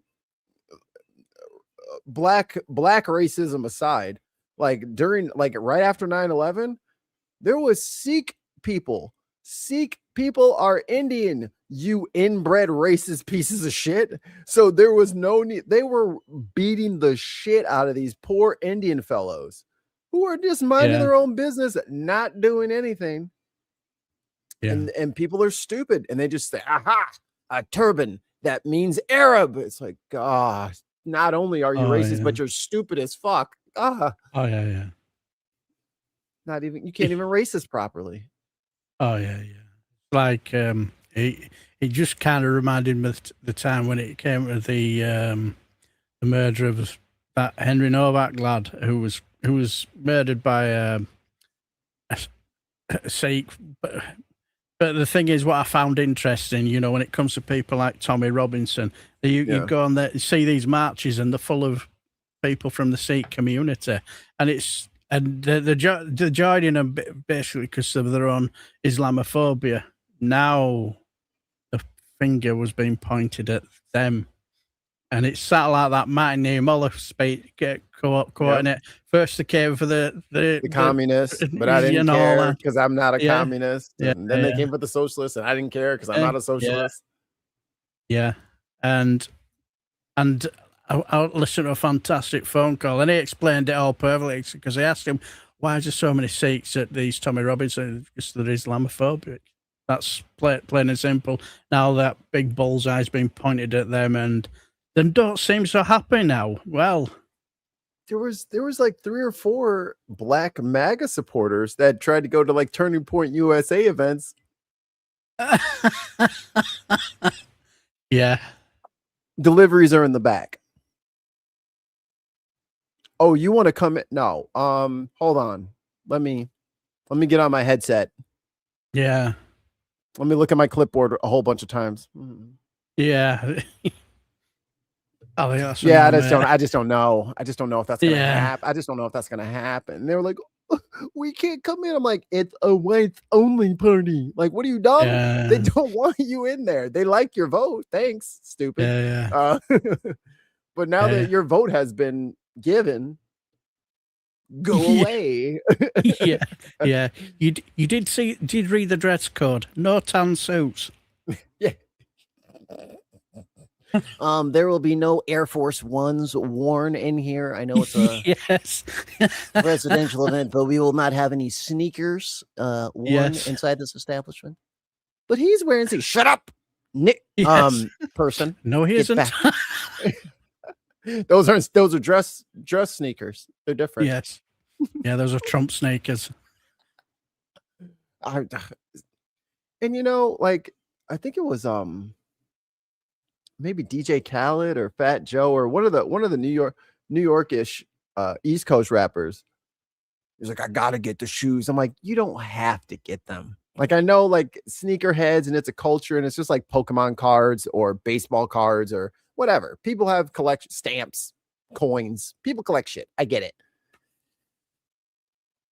But I mean, I always look at people a little funny if they're like, oh yeah, and here's all my Nazi memorabilia. It's like, you know, you could have collected almost everything else and nobody would have cared. But you kind of don't want to collect the trophies of the Fuhrer. You know what I'm saying? So I don't want a Trump phone. I don't want Trump shoes. Yeah. I don't want a hat. I don't want a hat. I don't want it. No. Tim, you hush your little mouth over there. Or I will pop you in your little whore mouth. You shut up, Tim. Okay, it was his birthday yesterday. Tim, I forget. I think it was Tim's birthday, everybody knows, is June 19th. Right, Tim? Right. All right. Sure, I heard it yesterday. It was his birthday or something or whatever. So he told me, but you know, I don't listen to him all the way when he talks. Yeah. I mean, I don't know. Oh, okay. Well. Oh, Father's Day. Well, there you go, Tim. Just take whatever you can from a black man. I don't get to have Father's Day because it's your fucking birthday and I don't get to celebrate. I get it. It's cool. I don't know. I appreciate you. Entitlement of the man. Just whatever is mine, and whatever. Yes. Whatever the thing I'm trying to make fun of him with is. All right, let me get back to this thing. Okay. So tell me more about what's the new guy's name? Nigel Farage. Is that No, who no, you're no, no, talking no, about? no, no. The labor guy. And Burnham. Burnham, yeah. So what do we think of Burnham? Do we know anything about it? Is he tell me everything? Well, see, the thing is, he basically said 40 years of neoliberalism hasn't worked for the working class. But first 16 years of them, he was in government. He was in a government that was clearly doing neoliberalism there. So I just think, well, what's changed? I get the reason why they have gone for him, because he went into a heavily gammony Brexit area, and he basically he absolutely battered Reform and Restore, altogether. It didn't really matter if they all amalgamated their votes. He still battered them, and it's understandable why, because it was the world's worst secret that a vote for Andy Burnham was a vote to get rid of Keir Starmer, and it didn't matter which part of the political field you were in. If you wanted to get Keir Starmer, the one to vote for was Andy Burnham, and that's because the reason. Because he had the most popularity amongst the MPs to do because they didn't have to vote no confidence because Starmer resigned, and since he resigned, Labour Party gets to select a new prime minister, right? Yeah, well, yeah, See, I understand. I can move in tomorrow. Yeah, well, I get the feeling once Andy Burnham won last Thursday, I know that Keir Starmer, political intelligence is not the best, but I think even he could recognise the writing was on the wall, because if he didn't resign, there'd have been mass resignations, and then he would having to try and replace those who resigned, and how many of them will say no, and I think he got the tap on shoulders if to say your time is done, and he just kind of reminds me of that guy, when he's been bundled into the car. This is democracy manifest. Get off my penis. As it's been bundled in. Farewell, toodaloo. So is he kind of like a scrappy guy, or? Well, I think the reason why he won, because he's been around the political scene for a long time, and so he probably forgotten more than he knows. Forgotten more than than what we will ever know. Right. So, and the way he speaks, he's got that northern directness as well, and people can relate to that. So, but I found the thing is, when he was in Tony Blair's and Gordon Brown's government, he was quite underwhelming, really. And because like I said, there's 40 years of neoliberalism, and but you were part of the government that were delivering neoliberalism. Right. So what's changed for the first 16? Get off my penis! Are you ready for my limp penis? Prepare. Yes, prepare for my limp penis. Prepare for penis. Yes, I see you've learnt your judo well. All right, I got a clip here. Let's see what the old boy. Is ITV any good? Are they good news? Is this Ireland? No. What's This will ITV? probably be Makerfield, won't it? Your intention to stand today? Going to Andy Burnham, so-called King of the North, made an almost regal The King in the North. procession southwards. And everyone His clacks train their tracked shield. from Manchester to Euston, where he dodged waiting crowds and sped off in a cab, arriving in Westminster to be sworn in as Makerfield's latest MP. We now come to Andy Burnham, member for Makerfield. Yo, you are yelling, sir. Lindsay Hoyle, when it comes to PMQs, one of his favourite lines, do you want to go for an early cup of tea? No, just throw the troublemaker out. Get shut of him. He's screaming like a banshee. Just hollering. That is a full. I'm gonna go back. That was a holler. He hollered at us. I don't appreciate him hollering at me. We now come to Andy Burnham, member for Makerfield. That clearly not the limit of his ambition. I swear by Almighty God that I will be faithful and bear true allegiance to His Majesty King Charles. Swearing fidelity and quoting Monty Python back at hecklers.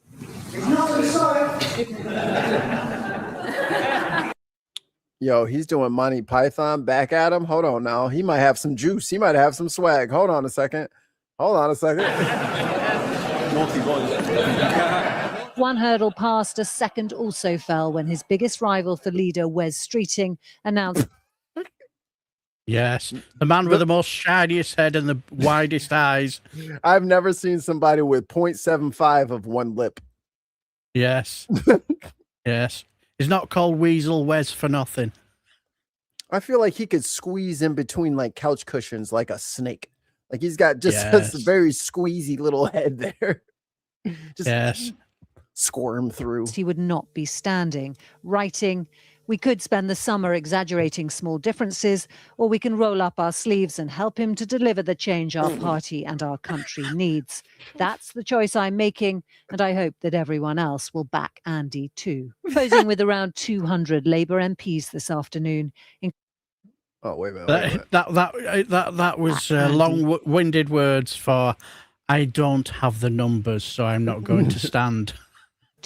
posing with All right, who's all these people? Yeah, a lot of people in here. These are Labour MPs.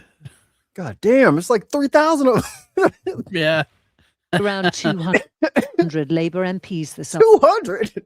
afternoon, including the Chancellor Rachel Reeves, the former Deputy Leader Angela Rayner, and Chief Whip Jonathan Reynolds. Andy Burnham was showing any potential rivals what they would have to beat. In confirming immediately, and to no one's surprise, that he would indeed be standing for the Labour leadership, Andy Burnham spoke of the scale of the job ahead, healing a bruised and divided party for a start, but also the huge task of injecting some life and growth finally into Britain's sluggish economy. Paul has been looking into... You know, I think all of your news stations should just stay the fuck away from 10 Downing Street, because there is always someone making a racket nearby.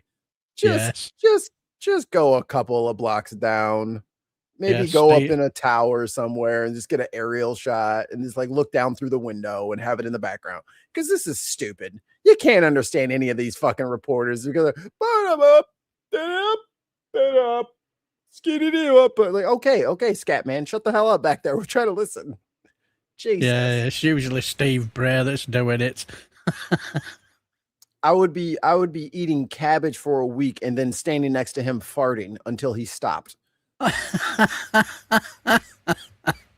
There's only one way to deal with a nuisance. Nuisance him. What he has signalled he could... There's a green cloud all around me. That's right, bitch, and I'm not going to stop until you shut up. Possibly would do. Paul.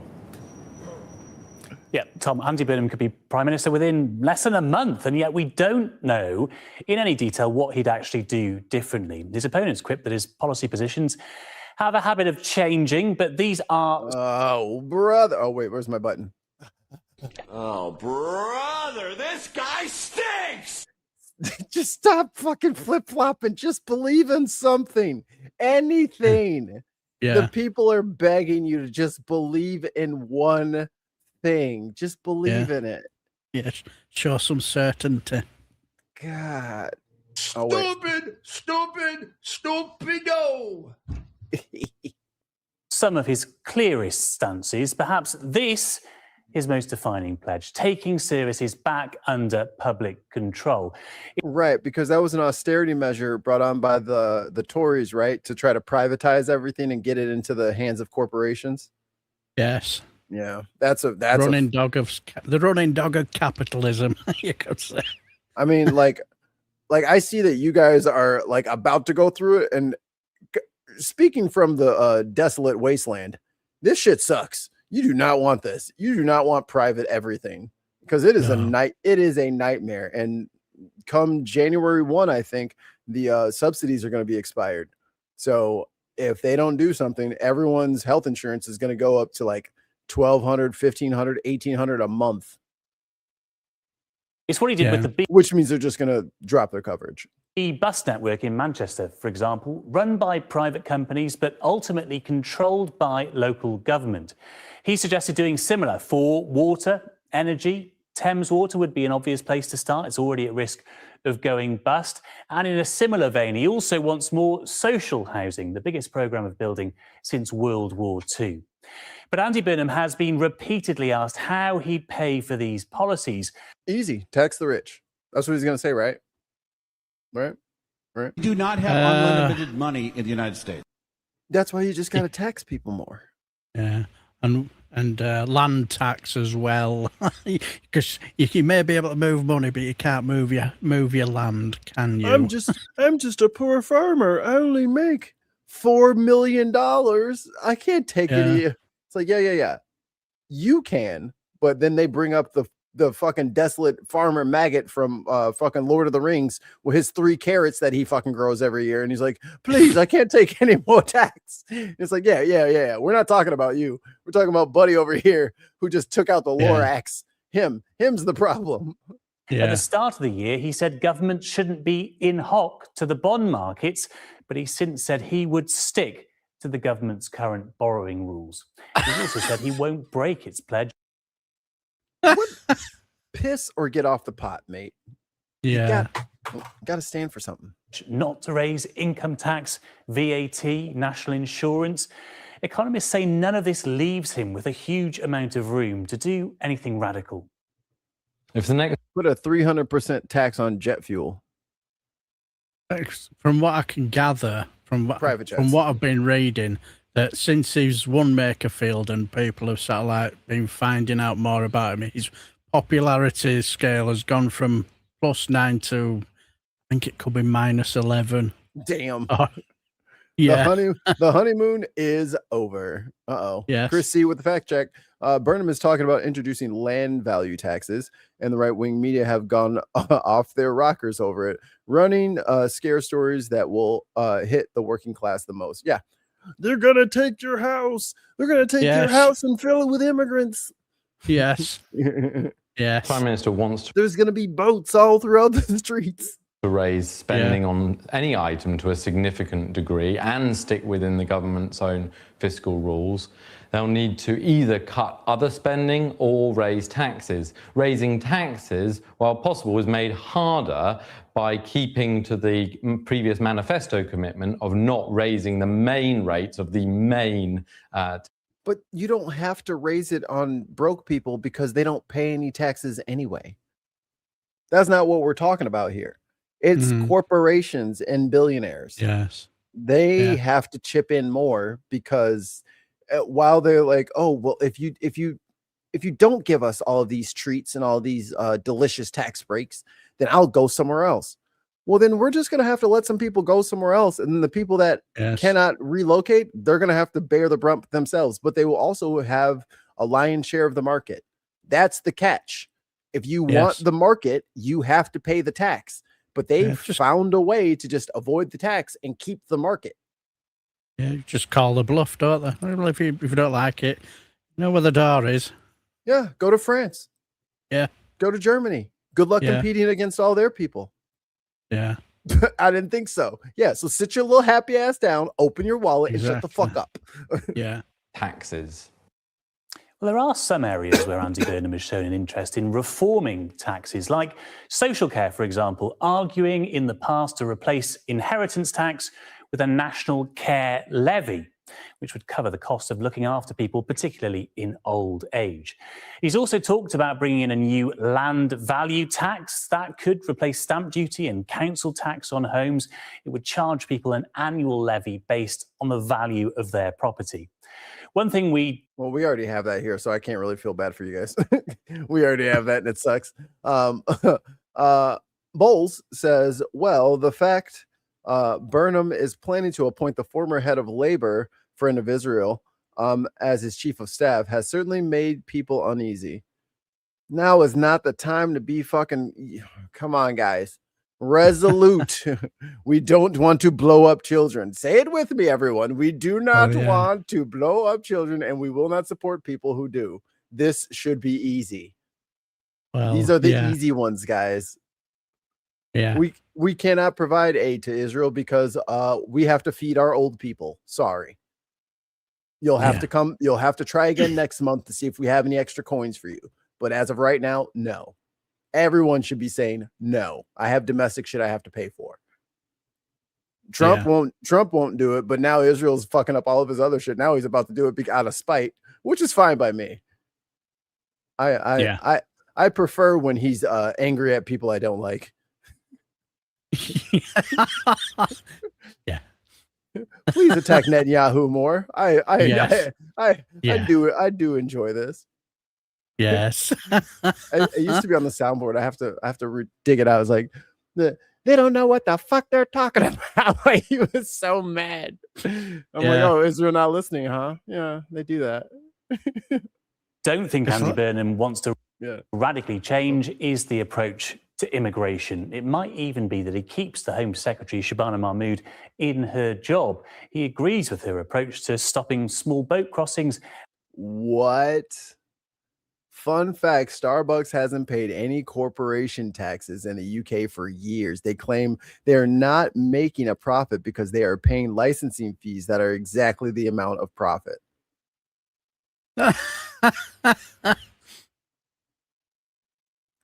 Really? Close them up. Yeah, exactly. And not to be, and this is what you guys really should do. Like, I know that my country is literally on fire and rolling down a hill. Aware, heard, understood. You got to start boycotting these shits. Yeah. And not just boycotting where like you don't show up, but like I haven't checked Target in a while, but last I saw they were like 48% year on year after Trump got in and they decided, oh yeah, fuck that DEI shit, fuck them. Oh, okay, fuck them. Oh, fuck them. Well, how about this? Yeah, we the people said fuck you. How about that? How about fuck you? And they've lost half of their market value, which is probably gonna if they don't figure out something in the next year or so, they're not gonna have any more revenue to float off of. No one is going there to shop. They're giving like 40 and 50% discounts on like brand new TVs and appliances. No one will go in there. Wow. Well, that's how you do it, isn't it, really? And if Starbucks doesn't want to fucking pay, okay. You're not going to have to worry about paying out any of your profit because you're not going to have any. Yeah. Hi, yeah, well, I'm Mates Coffee.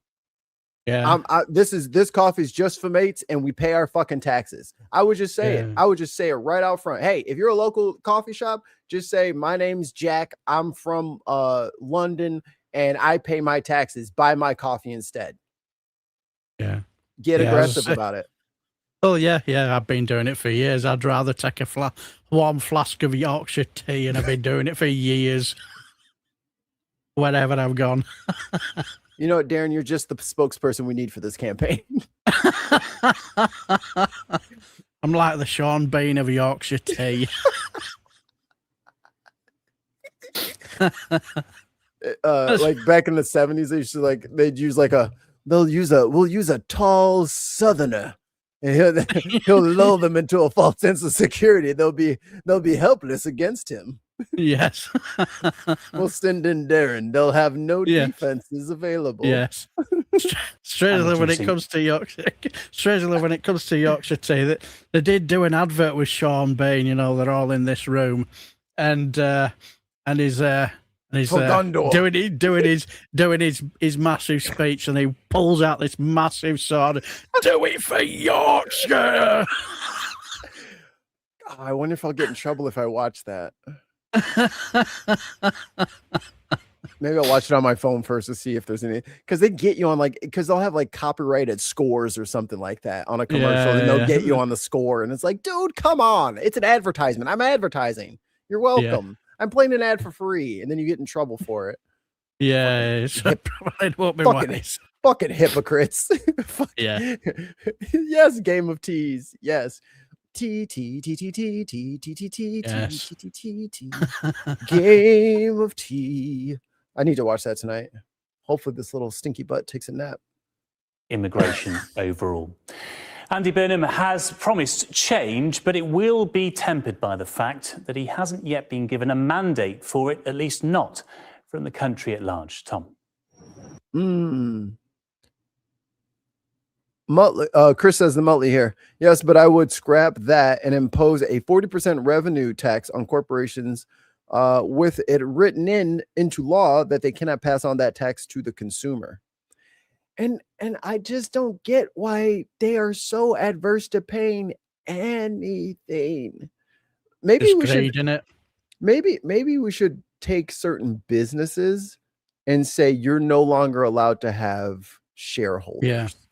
Like you need to just be a standalone shop, a brick and mortar shop that manages its things and does that. Like you can no longer incorporate. You just have to be a business now. Each one of you.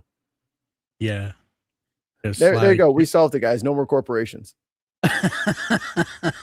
Bean of the ring. Yes. Paul, thank you very much indeed. And let's join Robert, who is... I'm not impressed with your suit, sir. I know it's brown, and as an American, I'm trained by the media to immediately attack you, but your tie is bringing me back. In his central London studio, as you can like see. When you stand up too fast, like his tie is that. Those little sparklies you see. Preparing his for his program tonight. So do watch when we're off from News at 10. Robert, you and I were standing here. Ireland only has a 12% corporate tax rate, which is why the UK's tax rate is so low. Well, then you're just gonna have to lose to the Irish. The Ireland's only so big, so you're gonna lose some of the businesses, but you can't go as low as they can. You know what I mean? Like they can do things you can't do. Is it me or is it Robert Peston doing the blue steel look? Oh my God, tons. I'm not reading that. I'm in the umpteenth time, let's be honest. There was a period maybe when the sort of political chaos, at least for political junkies like us, was, I don't know, at the very least novel, not something we'd seen in British politics before, but there was watching another broken prime minister sort of shuffle out of office, trying to contain his emotions. I don't know, it just felt sort of kind of tawdry. 6 US-based tech companies, Adobe, Apple, Google, Cisco, Meta, Microsoft, have dodged a combined £2 billion in taxes last year. There's your money. So the question becomes, can you live without parts of Adobe or starve them out? Apple, Google's going to be hard.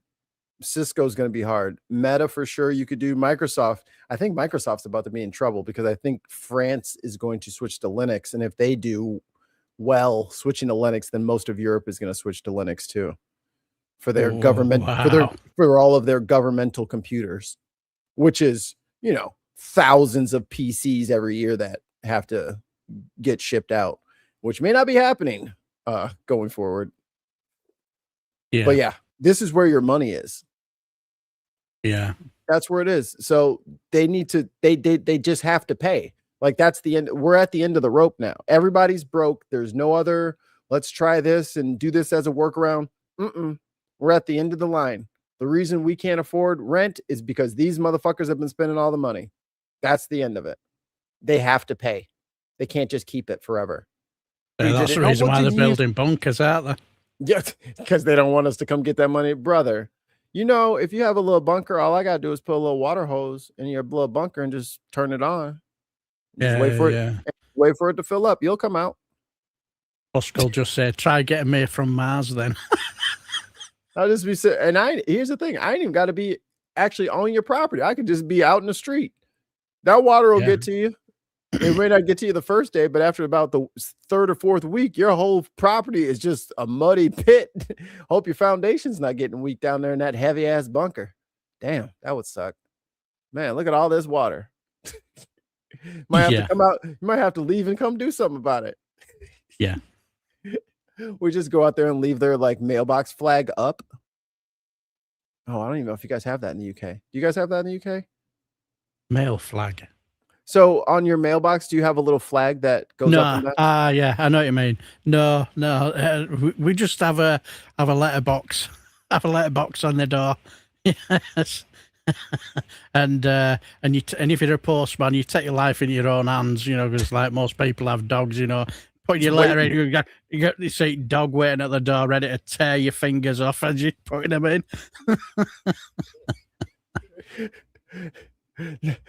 The mailmen in England have resorted to taping the mail to bricks and throwing it through the most available window.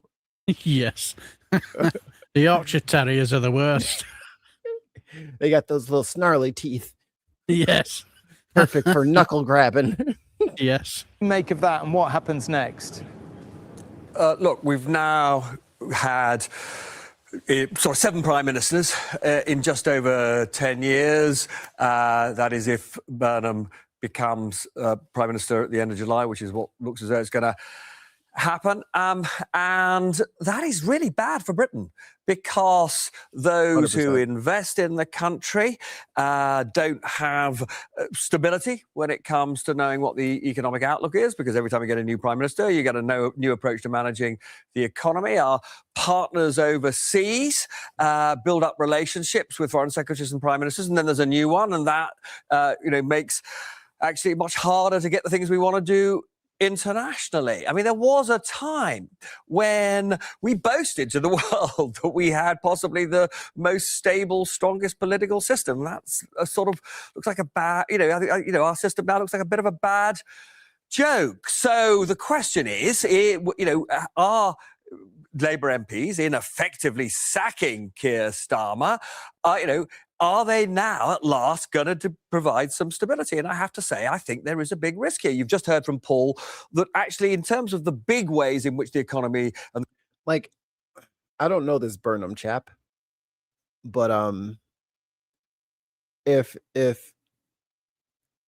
what is happening in America and Nepal and Sri Lanka and Pakistan and all these different places where there is this youth rising movement of leaning towards the left and just basic human need shit, if homie doesn't stick the landing on this, you guys are going to have 9 MPs in 10 years or 9 prime ministers in 10 years. Like, it's going to happen again, because that is the only thing that people want right now. Every single individual electorate is saying relief.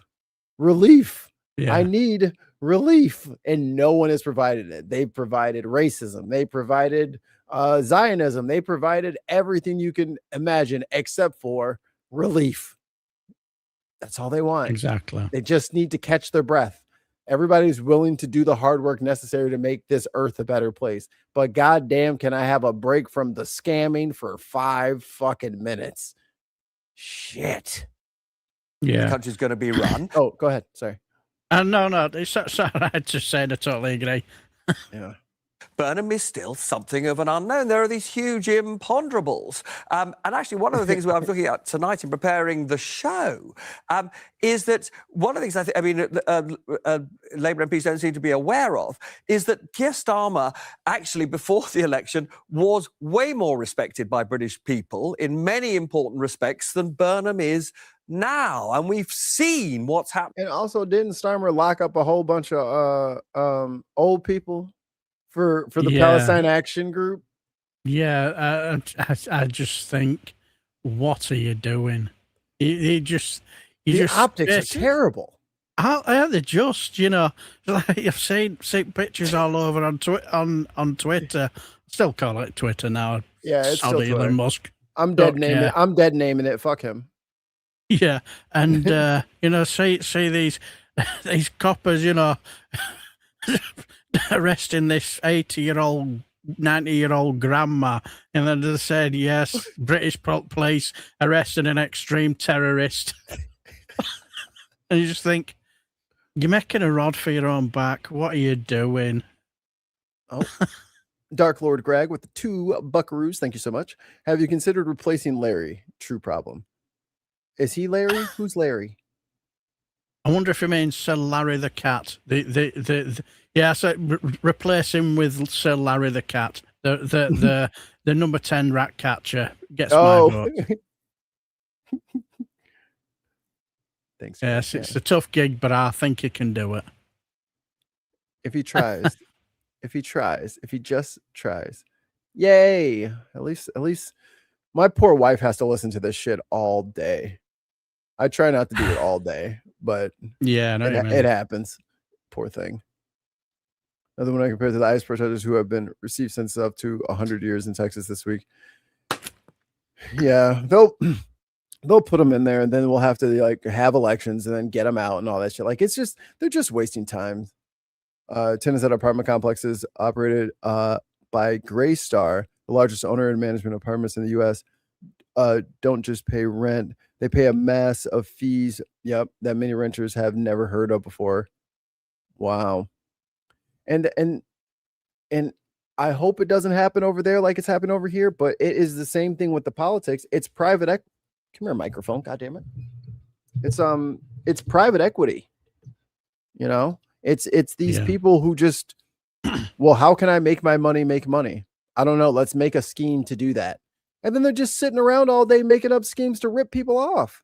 And there's no oversight. And then I funded some politicians, so they're going to leave me and my companies alone. The hell with them and you. Both of y'all can be replaced. Don't shove your granny off the bus. Just arrest her. Yeah, just arrest her.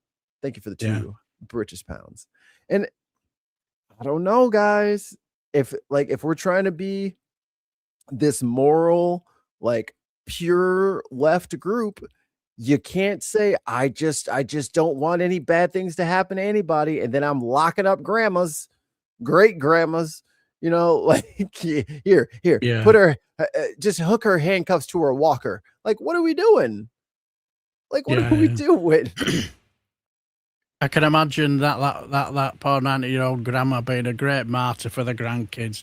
Go, grandma! Yes. Let them know what it is, Gams. Yes.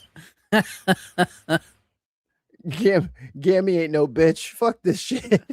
Yeah. To Burnham, to Starmer's reputation. So it is altogether conceivable this goes very badly wrong for Labour. And one cabinet minister said to me earlier on today that the reason he wanted to keep Starmer was quite straightforwardly because once MPs get that taste for regicide, it's very, it becomes addictive. And he said, if with Starmer going, he honestly believes. Hold on, sir. While you over here lecturing me, how many rings he got on? Becomes addictive. And he said, damn, son. Looks like he's carrying a knuckle duster. I was about to say, don't meet him in an alley. He's gonna fuck your whole front teeth is missing, son. He's gonna fuck your shit up. Hands look soft though. Yes, real soft. If with Starmer going, he honestly believes there's a very good chance we'll see yet another coup before the general election. Nuh-uh. Stop it. Federal judge orders Trump administration to explain TARP obscuring Kennedy Center facade.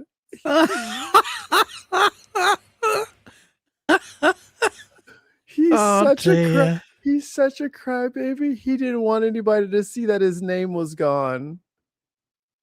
Oh, Jesus Christ. He's the biggest crybaby ever.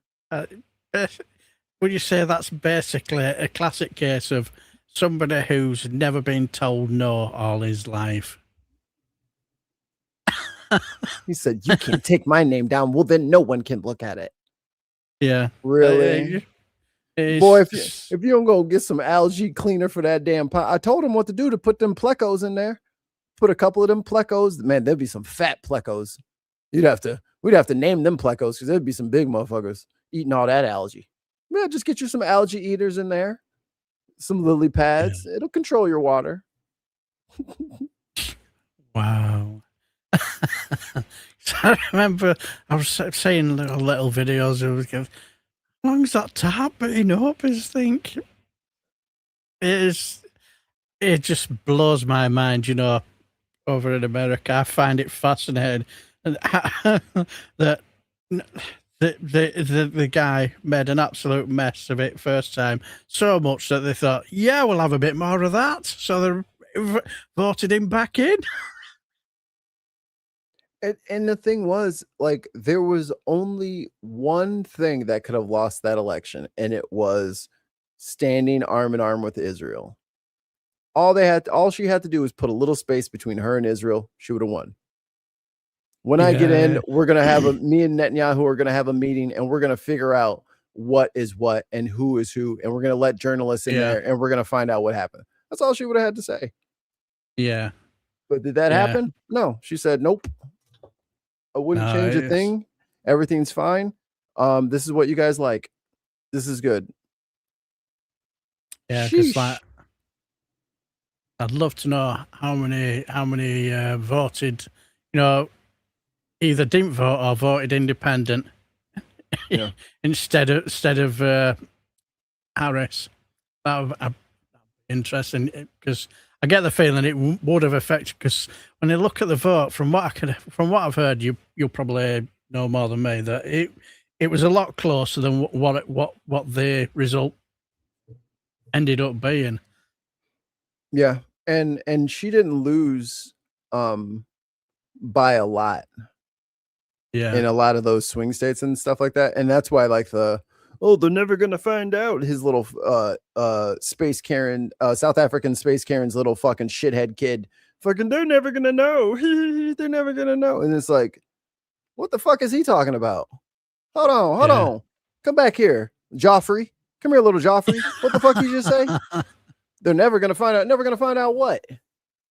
Why you picking your boogers and putting them on the resolute dusk with your little nasty ass, little badass little boy. Yeah. But no one wants to investigate it. Nobody wants to research it. It's just, hey, it is what it is. I guess I lost. She didn't even ask for a single recount.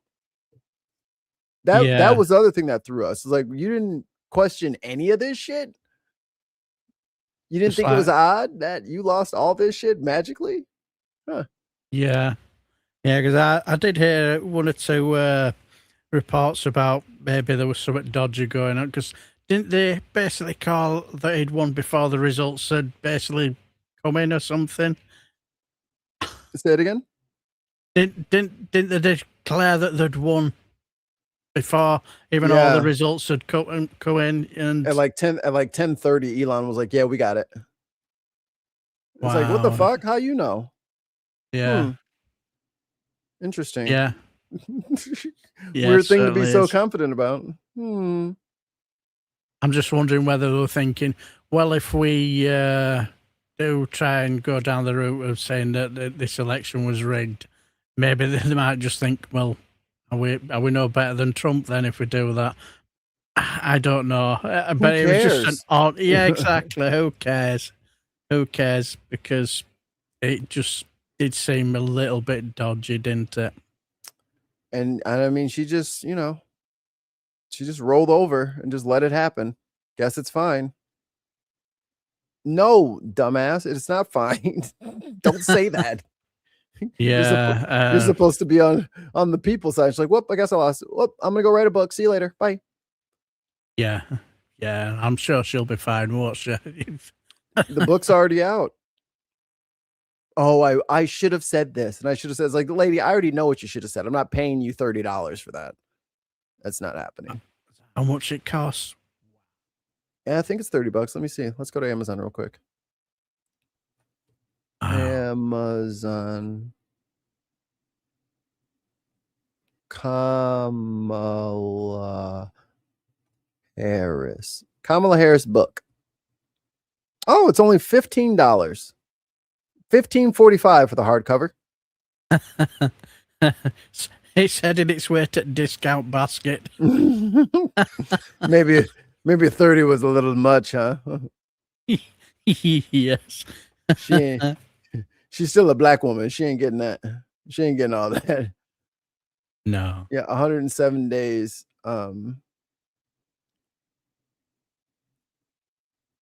Whoa. Okay. So, okay. I don't know if everybody is big readers.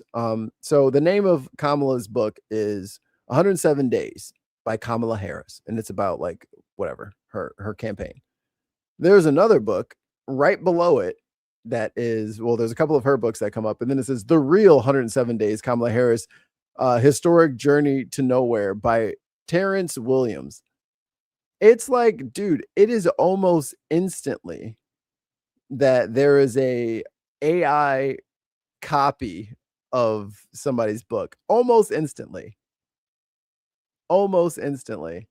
And like, dude, is this what you guys wanted AI for? So you could just steal people's books? Because that's corny as shit. We laugh about him all the time. Actually, it's a food day. I can pull it up. I'm allowed. I think I had a playlist. I had a short with him. Our buddy Chris Newman, Farming Wild Beige or Sylvan Farm, something like that. But he wrote a book about sustainable independent farming or whatever, and there's 4 AI copies of his book that all came up in the last 2 months. This is like a 300-400 page book that people are just running through, just downloading, or maybe just getting a preview of or whatever, loading it into AI, and then just putting it up on the market as their own book. Because that's what we're allowed to do now. We're allowed to just, input things into AI, change them, yeah, and then just put it out. Unbelievable. Wow. It kind of reminds me of, I can't remember how long ago it was. It's like ChatGPT, whatever you call it. Mm-hmm. It's like, I heard people speaking a lot about it, so I just had a little look in it. And when the at the bottom they'll give you sort of like pointers, like questions you can ask. And one of them, let's write a novel. I went, okay. So I went, curiosity. I went, write me a novel about a dystopian world in the same way as like George Orwell. So within about 20 minutes, I'd gone through at least 8 chapters that he'd just written. And the thing is, I thought, this is crap. Just crap. It's just basically what it is. You're just basically recycling same words and same phrases. And he approached the door. The door was tall. The tall door was made of wood, a wood only from a tree that grows on the northern side of the forest. Yes, the door was there, locked in front of him. Yes, exactly. And he knocks. Yeah. And I thought, this is crap. Nobody'd want to read this nonsense. But there we are, people using it to make a fast buck, as they say, I suppose. But just stealing books, just take the whole thing. But you know what you can't steal? You can't steal family recipes. Before Texas brisket took the world by storm. Oh, Arnie, you dirty bitch. Look at beautiful brisket. Briskets needed jet black bark and bright pink. Ooh, I just want that tray. Can I have that tray, please? Just slide that tray under the door. I'm doing my Homer Simpson. Smoke ring, there was my dad's brisket recipe. And this Father's Day, with RecTech, I'll be grilling and smoking a brisket just like my dad's recipe calls for. First things first, we're taking a whole brisket. This one here is about... Yeah, that's a serious stash. Like, that is a thick stash from nose to lip. That is not a joke. Yes. That stash is there. I cannot grow a stash like that. No. I got it. It ain't in my genes. 17 pounds, and we're giving it a nice even coat of salt and pepper. No trimming, no layering of seasonings, just that good old classic salt and pepper that every family had on their kitchen table. And now it's time to get to cooking. And that's where the RecTech X-Fire Pro. Damn, he got that crazy grill. Hold up, bro. It takes pellets? Family had on their kitchen table. Okay, so he's got mesquite hardwood pellets instead of like the little wood chips. All right, that makes sense. And now it's time. So it just loads it into the little front of the grill right there. And then it gets the smoke all over. Man, that's a nice grill. Get to cooking. And that's where the RecTech. Look at the knobs. LEDs. I don't have nice stuff like that. X-Fire Pro. You got a good grill there, Arnie. Comes in. We're starting in grill mode to sear, char, and develop some color and flavor on this big old honker. Don't worry if it gets really charred. That's the way them old timers liked it after all. And once that char is all around, it's all... Bro is just manhandling this fucking this hunk of You see him tackle this bitch? Hold on. And once that char is all around, it's already time to wrap. Yep. Yes. We're not going to 165 plus. We're going straight into some butcher paper and then double wrapping in some heavy duty foil. Then back onto the RecTech we go, but this time in smoke mode. And all that's left to do here is to let it ride to about 200 internal. Oh my God, that is gonna taste so good. And this could take about 6 to 7 hours. Now, I'm pretty sure this is a totally different brisket cook than y'all are used to seeing nowadays. But I grew up around direct and indirect grilling, and that's how delicious brisket was cooked back then. And all the magical deliciousness is in the finishing process. Oh my God, I want him to open that right now. Oh my God, open that shit up. I want to see the steam. From the X-Fire Pro and let it rest for a couple or 3 hours. Thank you, L. Breaking news: Trump's nurse was treating a skin tag on him. Turned out to be his penis. It fell out. It fell off into a box of orange Tic Tacs, and no one can find it. Scientists are examining under a microscope. I hope they find it. Yeah, I hope they find it, because you know Sean Spicer eats about 16 boxes of Tic Tacs a day, and I'd hate for there to be an incident. Yes, and need a microphone, microscope to find it. Speaking of microphones and Trump, remember when he walked out of that thing and he stomped on the microphone on the way out? I was like, oh, hell no. No. I don't care if you got a MAGA tattoo on your forehead. You should not like that motherfucker after he rage quit his fucking interview and then stomped on the fucking microphone. No, he's a crybaby. Fucking rage quit. You rage quit like a little Fortnite kid. That was hilarious. Drizzle out some of the au jus and that juice. Look at it. It's like beautiful motor oil. Let me open a vein. It's a slicing. No smoke ring, no problem. That smoky charred flavor is here, and that's what counts. It even passes the bend test. Get you some of your favorite barbecue sauce, thin it out a little with that au jus, and let it pour on down all over the brisket slices. And this, my friends, is how my dad and other old timers would make briskets so many. Oh, with the pickle and I don't do the onion. Everybody knows how I feel about onions. But the pickle on there with that smoky. Many years ago, and how I ate brisket growing up. Don't judge, just give it a try and thank me later. Throw in some white bread, pickles, onions, jalapenos, and extra. Okay. See, Arnie, you acted like you was gonna be real slick with it. I seen that. Look, give it a try. Look. Throw in some white bread. Look. Arnie, what's this waterfall of shit coming out of the box? Come on, Arnie. Arnie, you got to do something. Okay, Arnie, here, I'm gonna help you out. We're gonna remix your dad's brisket recipe. The recipe on the brisket is fine. It's fine as is. Your bread choice is the obvious problem here. Okay, you cannot have 2 slices of white bread to hold in all that juice. Are we kidding right now? They're like trying to keep in the juice with a volleyball net. All right, that is not gonna work. What you need is a baguette, sir, or a Kaiser roll, and then you need to slap that bad boy on there. And not only are you going to keep your clothes clean, but that bread is going to be so good. It'll be the best smoky, barbecuey bread you ever. Actually, just fuck it. Just sell the bread. Scrap the whole idea. Make the brisket, keep the juice, spread the juice on bread, sell the bread separately. Throw the brisket in the garbage. We don't need jalapenos and extra sauce. That's good. Oh my goodness, Arnie. See, now he already changed it up himself. He put it in one piece of bread so you could fold it over like a taco. Yeah. That's where you got to go with that. All I will say is if you want during this having us drooling like this, I'm sure with that handlebar moustache, he would be Charles Bronson's body double without a shadow of a doubt.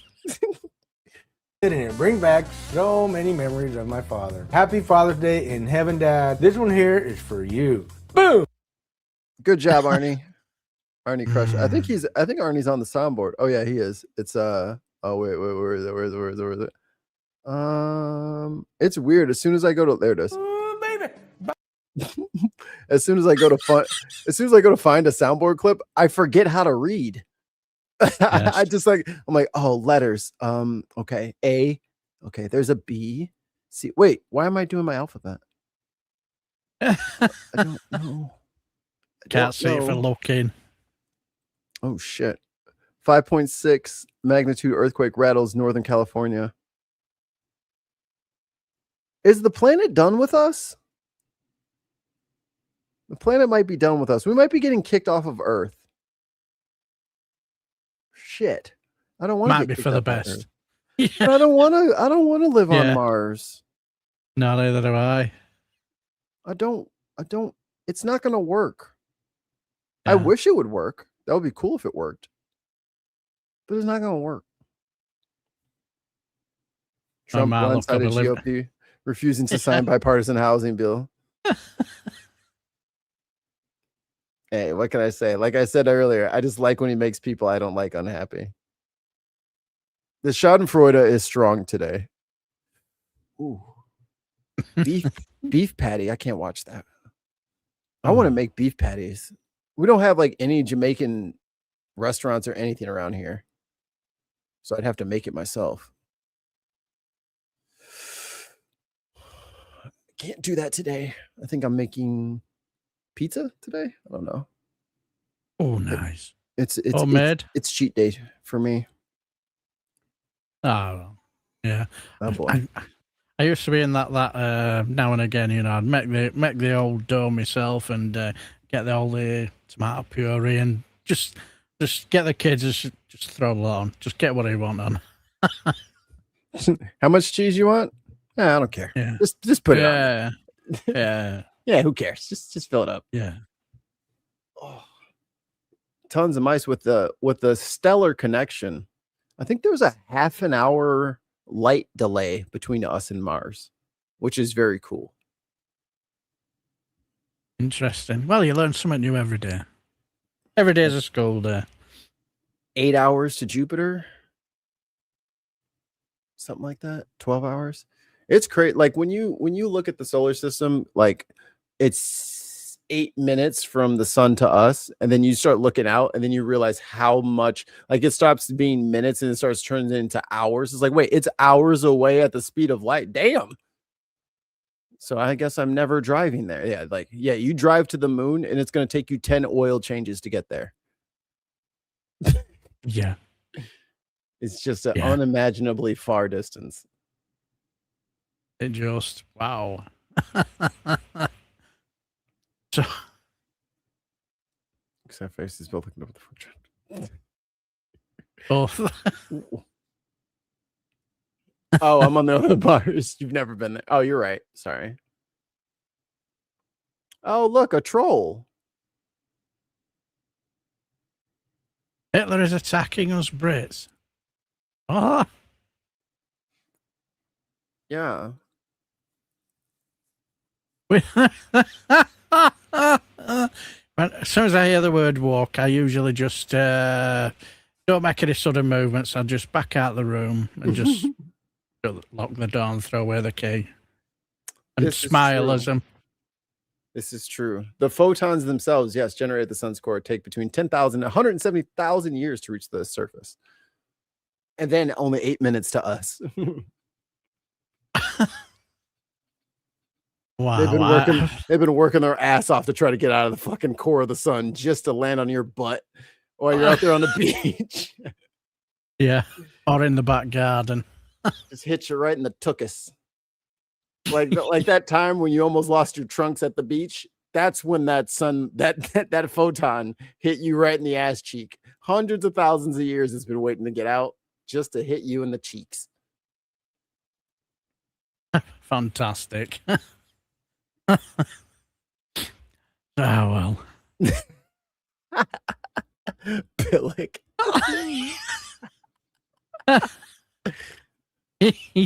Yeah. I love those. I love them words, pillock or Burke.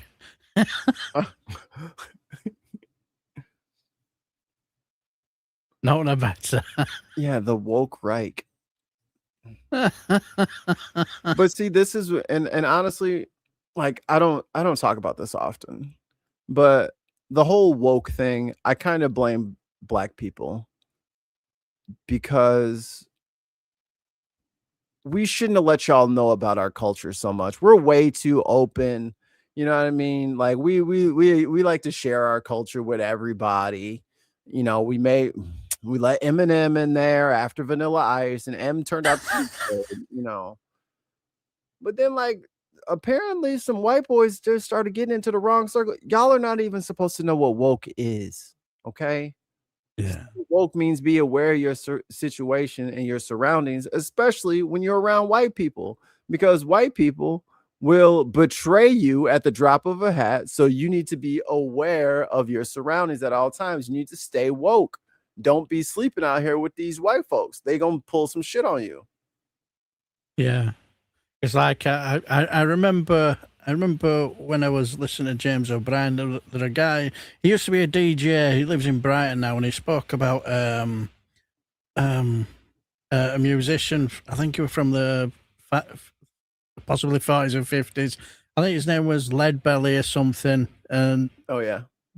And he's basically saying stay, you know, because like if you're crossing, if you cross, yeah, that's it. Yeah, that's it. Yeah, Leadbelly. Yeah, and it was quite an educational phone call because I never heard that, and so I looked at it and I thought that is interesting. That is incredibly interesting because, like it says, stay woke or something and all that sort of stuff. You know, because they're crossing some sort of border or whatever you mentioned is it's like you're liable to be lynched. So it said stay alert, stay woke or something like that, if I remember rightly. And it was incredibly fascinating. Oh, I almost played the fucking song on the air. What am I thinking? I went to pull up the lyrics and then like it started like playing. I was like, wait, what? Stop. Don't do it. I'm just reading through real quick, see if I can find it. Oh, I thought that was the end of the lyrics. Just an advertisement that crossed the entire page.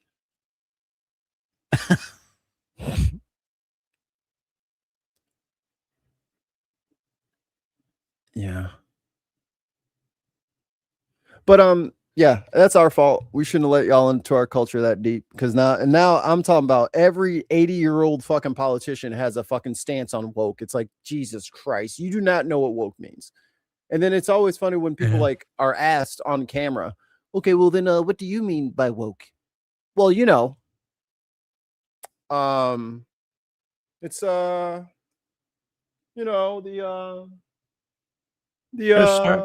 it's paper code. It's you know, being PC, you know, political. You know, you just can't say what's on your mind. So woke is saying what's on your mind, and you don't want I don't want it's like that has nothing to do with anything. The fuck are y'all talking about? But I need people to ask the question and let them squirm on the hook. Because you can't. Wasn't it it was the DEI boys with the fucking Doge team, where they couldn't describe what DEI was. I'm like, motherfucker, it's an acronym. Yeah. God damn. Or is it an abbreviation? I don't know. Yeah. Aren't acronyms yeah. the ones that you can say, like NASA? Yeah, and you know, like when they're sat there squirming, hoping for you to rescue them, just do the Piers Morgan bit that when he did with Russell Brand when he's trying to find that verse in the Bible that he couldn't find. Yeah. Just sit there and just continue to watch him squirm. Yeah, just don't say anything. Yeah. Just look at him and blink. Over Exactly. and over. Well, I think I'm gonna call it here. Darren, thank you so much for joining me today, because I definitely needed some clarity on this UK stuff, because your system is just so drastically different. I can't just I can't get my questions answered by watching. Tried my best. Hopefully helped. Well, apparently the woke Nazis are at your door. Mr. C, your order of 1 photon has shipped. You may be also interested in sunblock. That from our friend Google Eats. I did put some sunblock on it because I did it sit in the garden and enjoy the sun for a little bit. Hey, even if it's cloudy outside, you guys still need sunblock, because the damaging rays can pierce right through clouds. They're not affected by water. Well, that's not enough water to slow them down. Exactly. So protect yourself from high energy rays from our burning ball of plasma that we love so much. Absolutely. Okay, I'm gonna get some lunch because it's 2:00. And is anybody live right now? Should we redirect? I'm not gonna worry about it. Okay, I will see you guys in the morning. And I'm going to go listen to some Lead Belly, Scottsboro Boys. In the meantime, all of you, remember to like the video, subscribe, and also, sorry, Darren, tell everybody where they can find you if they're not already following you. Drink your meat. No, I'm only kidding. No. No. If you want to follow me, my channel's Daily Blase. I just cover a lot of stuff that's in UK politics, and I do have a little dabble in US politics, but not that much. But, it was just when I only do when I see the funny bits. But, I dabble in UK politics, whether it's select committee meetings, House of Commons, or taking the rise out of KGB biz, GB News, people like that. People who just sit, do and say silly stuff like woke. The woke is the problem. Yeah. So play. Oh, no worries. I'm done. No, I freaking did the wrong one. Damn it. I was like, and both of us. And then I clicked on my own face. I was like, that's removed. That's also wrong. All right. I got to go to the studio, go to content, go to live, go to, Reagan Elite is live. So we're going to redirect into him. I'll because pop into his chat then. Yeah, and we can annoy him. And he will have no choice but to suffer us as fools and invaders. All right, that was the normal one. Now for the vertical one. Okay. And Tim may be back tomorrow. Maybe. Probably. So me and Tim will be giving you your best newsies. I will probably pop in and say hello. Yeah. And maybe we'll get you and Reagan Elite on. Because I would like to, me and Tim get sick of just talking to each other. I see Tim all the time. Yeah, all the time I see him. Yeah, sort of like same way when it comes to my Friday vlogs. I'm thinking of doing something similar to something like this. But I'm just going to work my way around, like Restream or whatever it is, and Yeah. Once I do that, I'll let you know. I'll have you guys on without a doubt. All right. Now it is time. Yeah, Dexter's done. He's gonna go wake up. He's gonna go wake up the baby because she went to sleep for a nap. So he's gonna go rub it. He headbutts you so that you like move your arm, and then he snuggles up in that little space that has been created. Like he has to fuck with you to get you to move into sleep so that he can properly exploit your warmth. Like, this cat is a jerk. And he's cute and he's gray, so my fucking wife will never part. Here he comes now. What do you want? Dude, I don't have anything for you. And you're not allowed to walk up here, so you better leave me alone. Is it giving them cat eyes? You know, like I've forgotten the name of the character who was in Puss in Boots. Puss in Boots, you know, the big eyes. Oh. All right. He's like, what about food? We're gonna eat anything soon here? Yes. We're gonna get some grub. Yeah, you can have some food before you throw up everywhere.